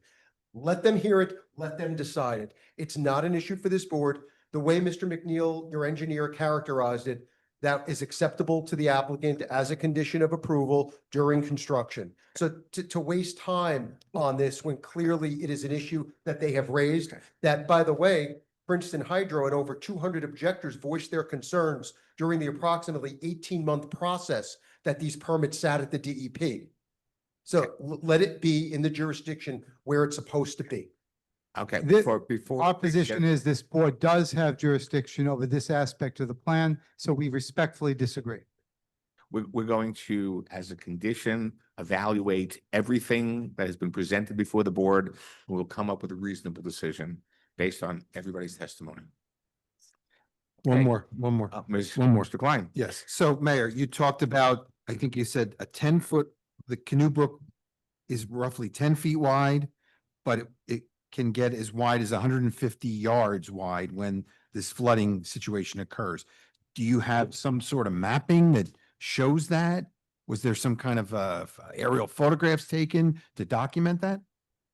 Yes, like from personal experience, remember it's a golf course, so it's well marked, right? So I've seen basically water from, and I also know because I'm the owner of a water utility building exactly on that property. So I've seen surveys, I've seen property we own. I've seen when it rains, what I'm describing is 150 yards wide. That's basically me visually looking at a regular storm, which I've seen multiple times, from where our existing building is in Essex Fells on the western side of the bank of the Canoe Brook, right? Water starts there. That's the flooding. The water on the other side of this ponding, this is just sort of in that one area, is basically before there's a golf hole there that I think it's the first hole on Essex Fells Country Club. And basically it goes right up to that green. So that distance, which I've both observed, I know there's a 150-yard marker right next to it. So I know that. In addition, through this experience, I've done a Google Maps sort of measurement of those 2 points, which are actually, it's more than 150 yards. So my 150 yards is actually the conservative number. It could be 175 yards. And again, the point I'm referencing with that width is just, it's kind of in the middle of the golf course. But the flooding is at varying breadths from Oval Road in West Orange and Essex Fells all the way to Eagle Rock Avenue. Right. So that entire width of the Canoe Brook, the floodplain overflows. In addition, I know from being a builder effectively, as the mayor, I'm effectively the CEO of the water department. I know there are wetlands in that area. They get basically, and I also know there are wetlands sort of in West Orange at this site, as you guys know. All these wetlands, or everything I've been told by experts that we employ, is basically, that is critical to maintaining our drinking water I'm facility, going to right? object. He's basically saying what his own experts have concluded, and I believe that would be improper unless they were here. Okay, this is his comment and we'll. And the improvement, the $200,000 culvert improvement, that's going on at Eagle Rock Avenue, or that's at the other end? The $200,000 figure I gave you is an estimate that we've done in our budget year. So it's basically been budgeted for. There's what's called a sewer uplift station. It's basically just it's a form. Every sewer system has a sewer uplift station. Okay, It's a we're pump. done with that. Pump. This is beyond. And but that's storm or sanitary? That's sanitary sewer. Sanitary. Okay. In addition, the other reference, the culvert that I mentioned, that's stormwater. And the culvert is on Oval Road or at the other end by Eagle Rock? It's right at the border of West Orange and Essex Fells on Oval Road, basically right where that gate is. There's two, again, to be precise, there's 2 culverts. It's the end of Oval Road going into Essex. Where the Canoe Brook goes under Oval Road? Where the Canoe Brook goes under Oval Road, basically there's a culvert, there's an access point from Oval Road to the country club where we can access our wells. In addition, I can only presume it was built when the condos were developed, right? So there's a detention basin there and there's a culvert. To my point, again, part of the reason that's relevant, existing conditions in West Orange, what you're just, and I want you to understand, and I'm begging you guys, think of this at a practical level. I understand all the legal arguments, we'll let the lawyers do that. But your engineer specifically is saying, we'll work it out. If there's more flooding than we expect, we'll make more demands. Look at the West Essex Highland Condominium Association, that development. Your existing infrastructure that you put in there 30 years ago is insufficient. What are you doing about it? Okay, Nothing. you're testifying about something that's beyond. I'm asking a question. I'm saying to you guys in response to your questions to me, I'm not an expert. I'm not pretending to be an expert. The facts are right before you. All I'm saying is look at them, don't ignore them, and investigate them to your satisfaction. Do not outsource it. And Okay, that's what we're you're done. doing. Mayor, thank you. We're done. Don't go away, Ms. Capfer. Thank you, Mayor, for your testimony. And I'm actually, is it okay if I ask Mr. McNeil a question related to something you just shared? If there's soil testing that occurs during construction and at that point it's determined that the high groundwater is higher than what we've seen thus far in the report and what the stormwater design was based on, how is it addressed at that time? So they would immediately be issued a stop work order, and the applicant's engineer would have to work with our office to come up with a plan that is now compliant with the stormwater regulations. So essentially, they have to now raise the basin bottom by 10 feet. That will have impacts potentially to upstream on the development. So it will be back to the applicant's engineer to resolve the issue, not the township. The township would essentially say the groundwater that you have certified under your geotechnical report is incorrect based on our inspections and our field investigations. If that is if that happens, again, it will be a stop work order and the applicant's engineer will have to resolve it with revised plans that show the resolution to the issue.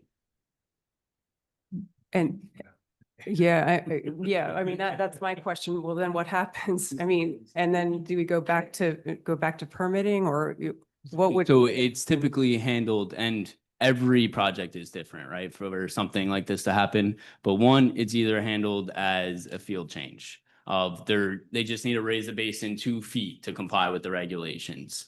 That's all handled as a field change or administrative approval potentially. If the situation happens where it's 15 feet higher than what they're saying in their geotechnical report, and they have to raise their basin 15 feet, which then has impacts to the building upstream, then that's amended approval that they have to come back to the planning board to review. So if it's something very minor of it's now 6 inches higher, then you have to raise your basin another 6 inches to comply with the regulations. And then any upstream impacts you'll have to address as well. Can I just follow up real quick? So what do they build first? When they're going to clear the site, they're going to clear the 30 acres. Are they going to build the drainage system first and the detention system and then the roads? Typically, Before they even start yeah. blasting rock or And putting in that's all foundation? outlined and really refined in a pre-construction meeting. Right. So typically they're working on their BMPs, their sub-base for their roadways. They're really focused more on rough grading for the pads, right? Doing the building pads, then doing the roadways and the basin works before they're really coming back for anything with the building. So I'm sorry to get into the weeds, but so should they hold off on doing the building pads because the buildings might have to change elevation or change location or? Yeah, I mean, that will really be on them to dictate on how they want to schedule their construction and taking that risk of if they do set a foundation and set a finished floor elevation and the basin is 10 feet higher, then they would have to remove and elevate the building. All right. And what's the best time to get the most accurate elevation of the groundwater? So the wet season in the state of New Jersey is January through April. And when did they do their They have multiple testing done. Right. I believe at least the report from Langen today, they had testing done in April of this year. Okay. Again, they had borings that went 20 feet deep without groundwater encountered. Okay. So, and going back to the discrepancy that Princeton Hydro put out. So they essentially said there was no modeling found in a test pit that is adjacent to a wetland area. I do agree that it seems weird, right? That there's no modeling there and the seasonal high is higher than a nearby wetland area. But on top of that, the geotechnical engineer who prepared the report reviewed his test pit and the soil composition and certified the seasonal high water table. It's from a reviewing side, we could have, well, maybe this doesn't look right, maybe that doesn't look right. But when a geotechnical engineer is signing that this is a seasonal high water table, we typically take that signature and take his license as him certifying to that seasonal high water table. Which is why soil testing, it's the hardest part of construction, in my opinion, for stormwater management. One geotechnical engineer could go out and call a seasonal high water table 1 feet higher. Another geotechnical could go out and say it's 4 feet lower.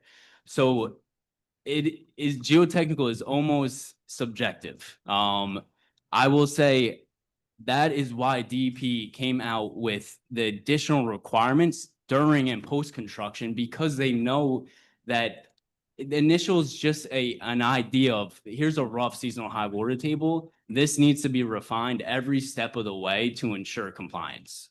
Okay, good. Thanks. Thank you. Oh, sorry. McCarthy. May I? No, let me Oh. get through the board and come back. Thanks. Vice Chairman, No question. Mr. Alpert. Sure. Mayor, how many times has the 17-acre well field had flooding in, say, the past 5 years? I would say it's over a dozen. They're not all 150-yard floodplain, but and I'd say it's definitely skewed toward the last 5 years in particular. Our experience with stormwater, I think, is similar to what West Orange's experience in other towns in northern New Jersey. That's why the regulations have been tightened. And so we're definitely seeing heavier rainfall, more frequent, significant rainfall events, and we're seeing that on the ground. And so as a result, we're seeing in some cases 3 times significant flooding, where it's what I mentioned. You know, the one, if it helps the board for perspective on what I'm describing, I'm describing buildings and floodplains. I do have, we could put on board a video from December 2023 showing roughly like 150-yard breadth that I'm describing. You can sort of see the Canoe Brook, you can see the property I'm talking about and how I got to that. I'm told anyway by some of our folks here that they could give it to you guys and put it up. Do you have that? We can't do it tonight, Mayor. We can't do it Okay. tonight. What, we can do it supplementally if it helps the board, just so you see it. I realize that the visual is a little better than we It'd be described. great if we could get that at some point, yeah. You could submit it. Have any of those floods caused your water pumping for your drinking water? Has that had to stop or been slowed by any of the flooding so far? So far, no, but it's a tough question because that pump currently is off. The pump has been off since 2021 because it's contaminated by PFAS. So the aquifer is contaminated basically. So The thing you're as a result, we're not allowed to deliver that water. So we've been using other wells that we own in the area. Okay. So as a result, I would say, but the visual I'll show you, I'll submit supplementally, will show you, I'll point out where the pump is and where the well is. You know, it's only about 50 feet deep, but basically you'll see the water at the foundation of this well. If it goes above a certain level, it gets in the door of that facility, basically, then it's in the well. Then we have to shut it down, right? So it would contaminate that particular well. We'd have to shut it down and then look for guidance from the regulator, the DEP. Okay. What about the road, the part of Oval Road that comes close to, if not goes into Essex Fells? Has that flooded? Yes. How many times has Oval Road flooded there? It's similar. It's not as frequent as just the Canoe Brook flooding because the road itself is a little bit higher, but not much. So I would say if it's, you know, over a dozen times in general flooding, Oval Road's flooded at least 5 times that I've seen. I'm not there every storm, but I am there frequently when I get a call, when I get a resident concern. I go out and look because I'd like to see it for myself. And yeah, I would estimate 5 or so the road. In addition, though, part of the issue, it's greater than that. If you talk about, we talked about the sewer uplift station. That's a little bit further. It's along Oval Road. It's in a culvert that goes along the country club, right? There's a concrete channel in there, basically, that's necessary for the proper use of this sanitary sewer facility, right? That concrete is basically compromised. The wall, we need to basically reinforce the foundation. So that is not 5 storms worth of flooding. That is basically every time it rains, there's a backup into that channel. And basically it's slowly over a long period of time eroded the concrete. So that's why it needs to be replaced. That's why we budgeted for it this year. Okay. And in terms of when Oval Road has flooded, does it flood to the extent that it interferes with cars, with traffic, with movement out of the various developments up Oval Road? Well, the road is closed between Essex Fells and West Orange, so there's no flow through traffic. So it's emergency access only. The only one allowed to use that road. And again, I think it came up in some of the questions. This has been this way for 30 years. This is not related to this application, but the only people that go through that gate, other than pedestrians, are police and fire For mutual aid. when needed for mutual aid. Gotcha. Okay. Thank you. Thank you, Mr. Cardoza. Thank you, Mayor Davis, for your informative testimony. My colleagues on the board have asked all my questions. Thank you. Councilperson Scarpa. Yes, thank you, Mayor, for your thoughtful questions. I share your concerns about the stormwater, Oval Road safety and the emergency service, as well as our responsibility as public officials. What specific plans would you like the developer and West Orange to provide to make sure that your town is protected? And I would like to see the video. I'd like it to be put up at our next meeting, which we can explore the knowledgeable concerns that the mayor has. Yeah, my immediate request is respectfully, I understand this is West Orange, right? So it's up to this board to protect us and the West Orange residents and fellow community members. I believe you need to do more due diligence than you've done to date. I believe specifically you need to demand this applicant provide you with answers to the questions that have been raised by the public and by yourselves on the dais, right? So, for instance, to me, despite the references from your borough engineer, I disagree basically that you've discharged that obligation legally. The reality is nobody from West Orange has looked at the property just downhill in Essex Fells, that the borough of Essex Fells and the water department owns. You can come anytime you want. We'll arrange access. When it rains, I'll bring an umbrella. You can see it with me. I think that's what's required. As a public official, that's what's required of me. I think that's a reasonable expectation for all of you and your experts. And by all means, I don't know what the result of that expert analysis is going to be, but do the work. That's my request of you guys. Okay, thank you. I think we're getting a little redundant, but we hear you. Do you have anything to say, Mr. No McNeil? questions, thank you. Mr. Hazel? Okay, I have one. Mayor McCartney first. Mayor's first. So after listening to Mayor Davis, it compelled me to go back into my notes. And back in April, when we were listening to the Princeton Hydro testimony, there was actually, I asked the question about should the basins go deeper or wider, if you recall. And now, Mr. McNeil, we're talking about when does that decision get made? We didn't really talk about specifically for Verona or Essex Fells. We're just talking in general about these basins. Are you saying that that happens during construction, or should that decision be made right now? No, so the decision has been made with their current design, right? So all of the things I brought up are if the soil testing that they submitted is incorrect. And the seasonal high water table that they have identified ends up being incorrect and way off of what their geotechnical engineer has specified. If that's the case, then we're going back to a revision and then an amended approval at the board level. Okay.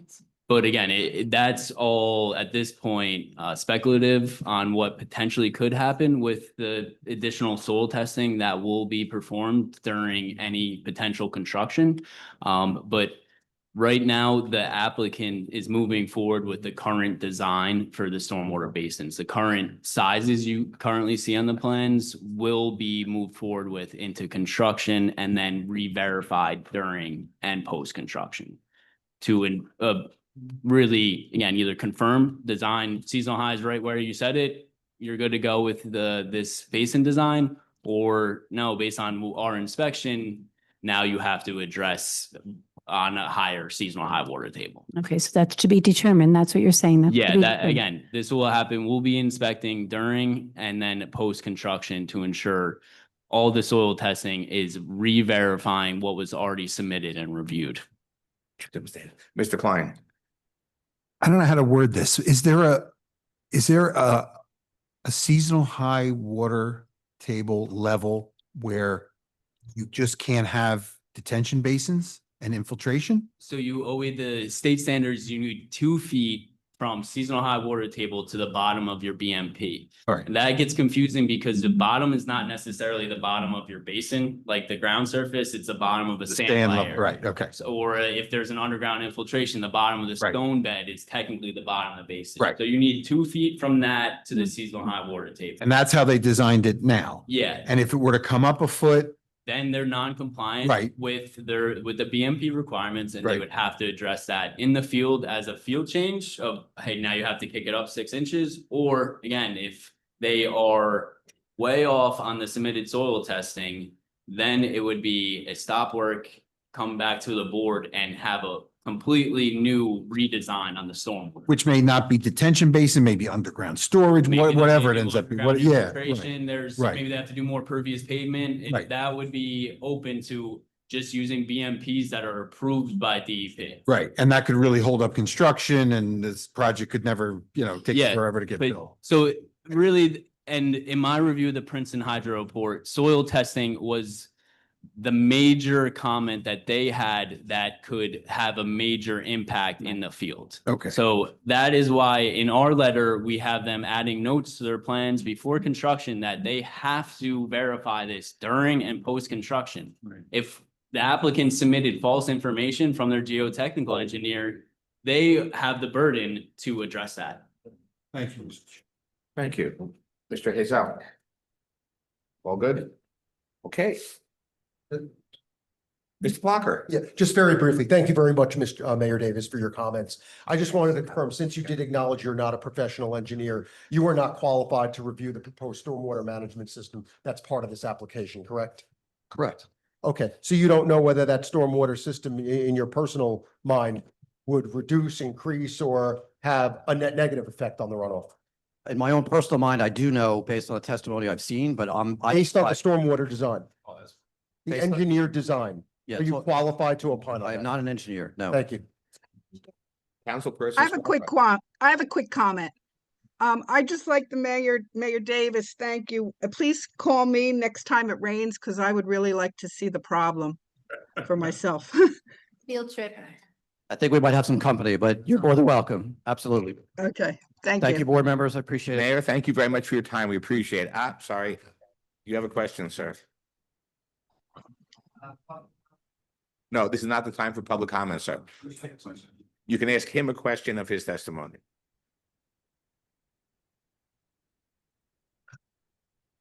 Yeah, thank you. I worded it wrong. So I have a question. 3 minutes. Oh, yeah, thank you. Victor Massardi. Yes, sir. I had a question. May we have your name and address, sir? Oh, sure. I am at West Orange on Mayfair Drive. Thank you.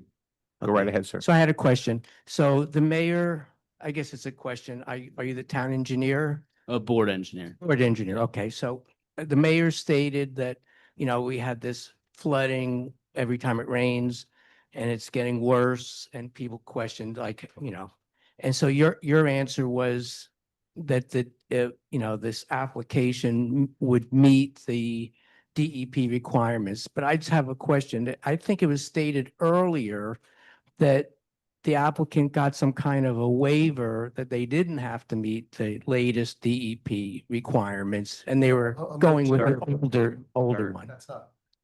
Sir, that you can't That's not true. emphasize as to what's happened. The applicant doesn't have a waiver. They applied It's our expert looked at it and it is compliant with DEP regulations. Okay, but an old, it's not a statement, it's a question. I thought it was an older version, not the newest version. It's Of the whatever the DEP has approved, that's what is, the township is still gonna review everything. I see. Absolutely. Okay, I got it. Thank you. Mr. Efron. In fairness to the applicant, that is one of the legal issues that's in the appellate division, whether they should have used the old or the new. But our contention still is the board Okay, with its own that's a- authority. Okay, we're not arguing it. I'm Right, just saying where we are right now. You guys can have at it later on, please. I know it's 10:30. We had two other people. There's one person who would only be about 3 minutes. 3 minutes. I mean, if the board's Go ahead. pleasure is to continue. 3 Okay. minutes. Thank you. We call Maria De Palma.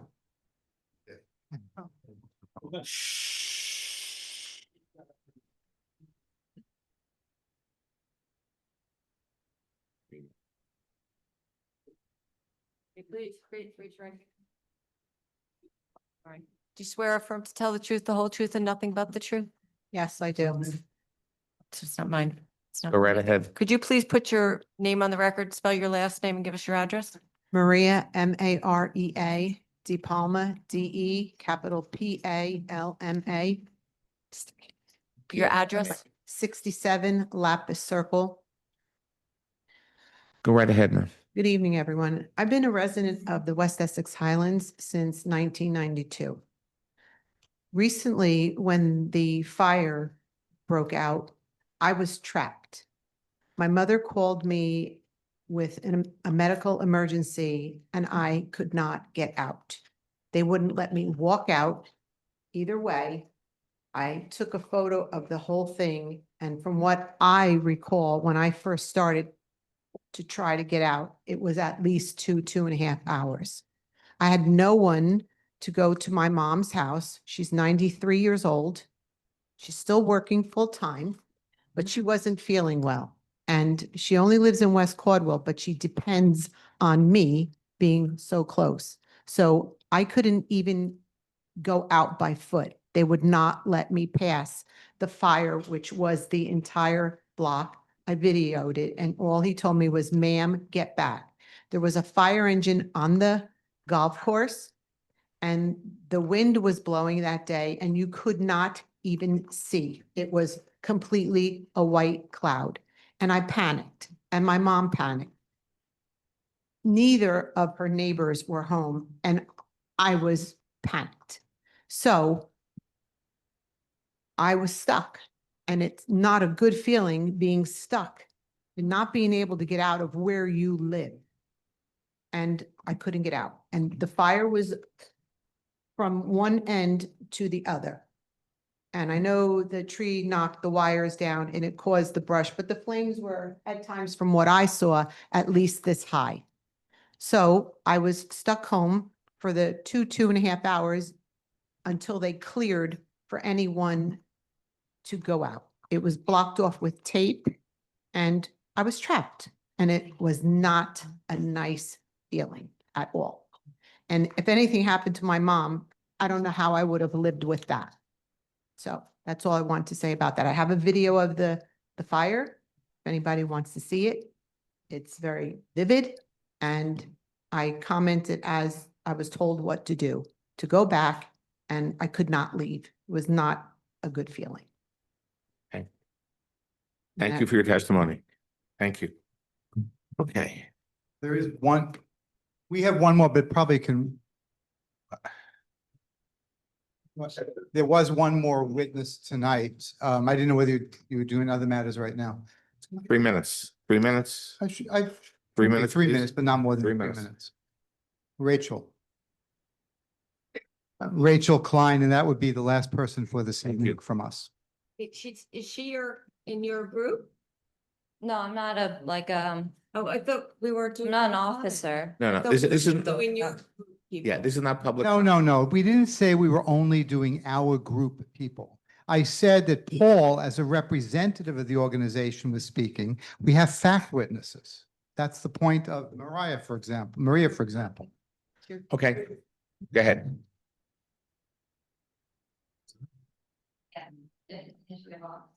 No, I misunderstood. Yeah. The chairman said whoever went. Come on, guys. No. Ms. Klein is going to describe a certain condition that has relevance. The comment. is Right. a fact witness. No, she's discussing a condition. Raise your hands. Okay, please raise your right hand. Do you swear affirm to tell the truth, the whole truth, and nothing but the truth? Yes. Okay, please just for the record, put your name and spell your last name and give your address. Rachel Klein, Klein, 13 Howell Drive, West Orange. I just wanted the board to be aware about a sewer issue, especially since no one's brought up exactly how the sewer lines are going to be dealt with the proposed development. There's currently a sewer line that goes through the property. It goes from the West Essex Highlands all the way through and connects to a sewer line on Howell Drive. I moved into my property November 1st, 2016, and immediately I noticed a smell. I didn't know what the smell was. I had assumed it was the swimming pool because I'd never owned one before. I was informed that it's actually the sewer line and it's been smelling for years. And so upon investigation, with the town health department, with the county DEP representative, we've pretty much narrowed down that the sewer line that runs from the West Essex Highlands through the woods, it's emitting horrible odors all the time. I mean, just imagine having a barbecue for Father's Day and the wind turns and you're sitting in your backyard entertaining family, and it's like having a porta potty just dumped on your property. It's a horrific smell. It always smells. The developer is aware of it because he was made to come out and smell it, but no one is dealing with it. The town is under the impression that it can only be dealt with by the owner of the property because the owner of the property owns the sewer line.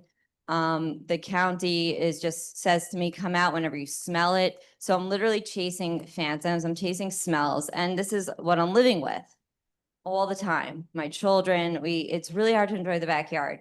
And so to know that there's no plan right now for where you're planning to put the sewer line for 500 more homes, is this the sewer line you're looking at? I'm going to object. I believe that's a mischaracterization of the testimony. There is a sewer plan for this job. It's part of the site plan set. So the fact that repeatedly people keep saying that there is no sewer plan, that is not accurate. Well, there's no way to get the sewage from the buildings to any outlet. That's the lack of a sewer plan. That's not accurate. Okay. Well, then I'd like to say, last time we had this discussion and I said, show me the sewer plan. I don't see a sewer plan. I don't see a potable water outlet plan.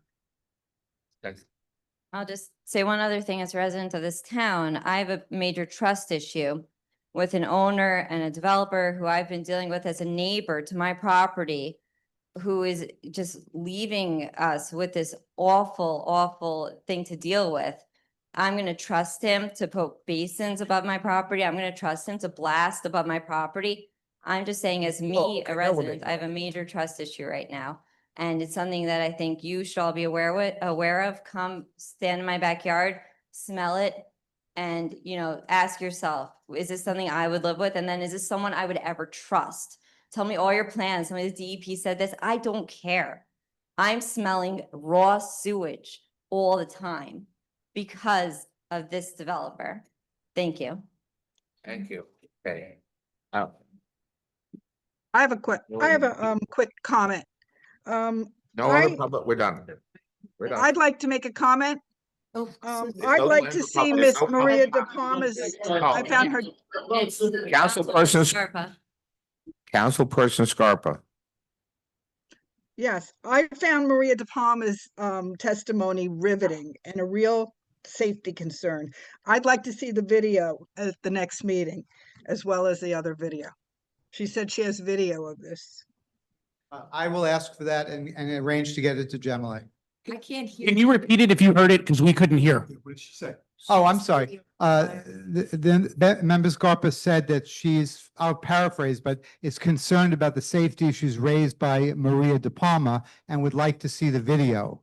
And so I was saying that I will arrange to get it. I don't think I've seen it. I'll arrange to get it and forward it to the board staff.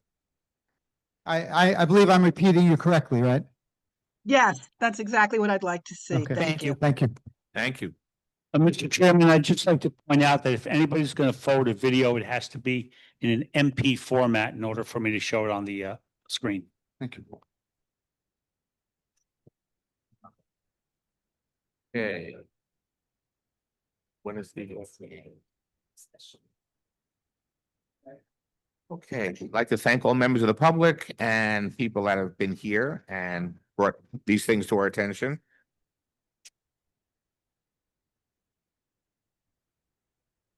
The next planning board regular meeting will be Wednesday, July 2nd, 2025 at 7:30 PM via Zoom.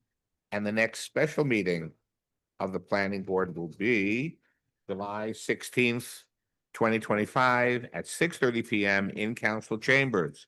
Do I have a motion to adjourn? Yes. All in favor? Aye. Opposed? The ayes are above the nose. Thank you.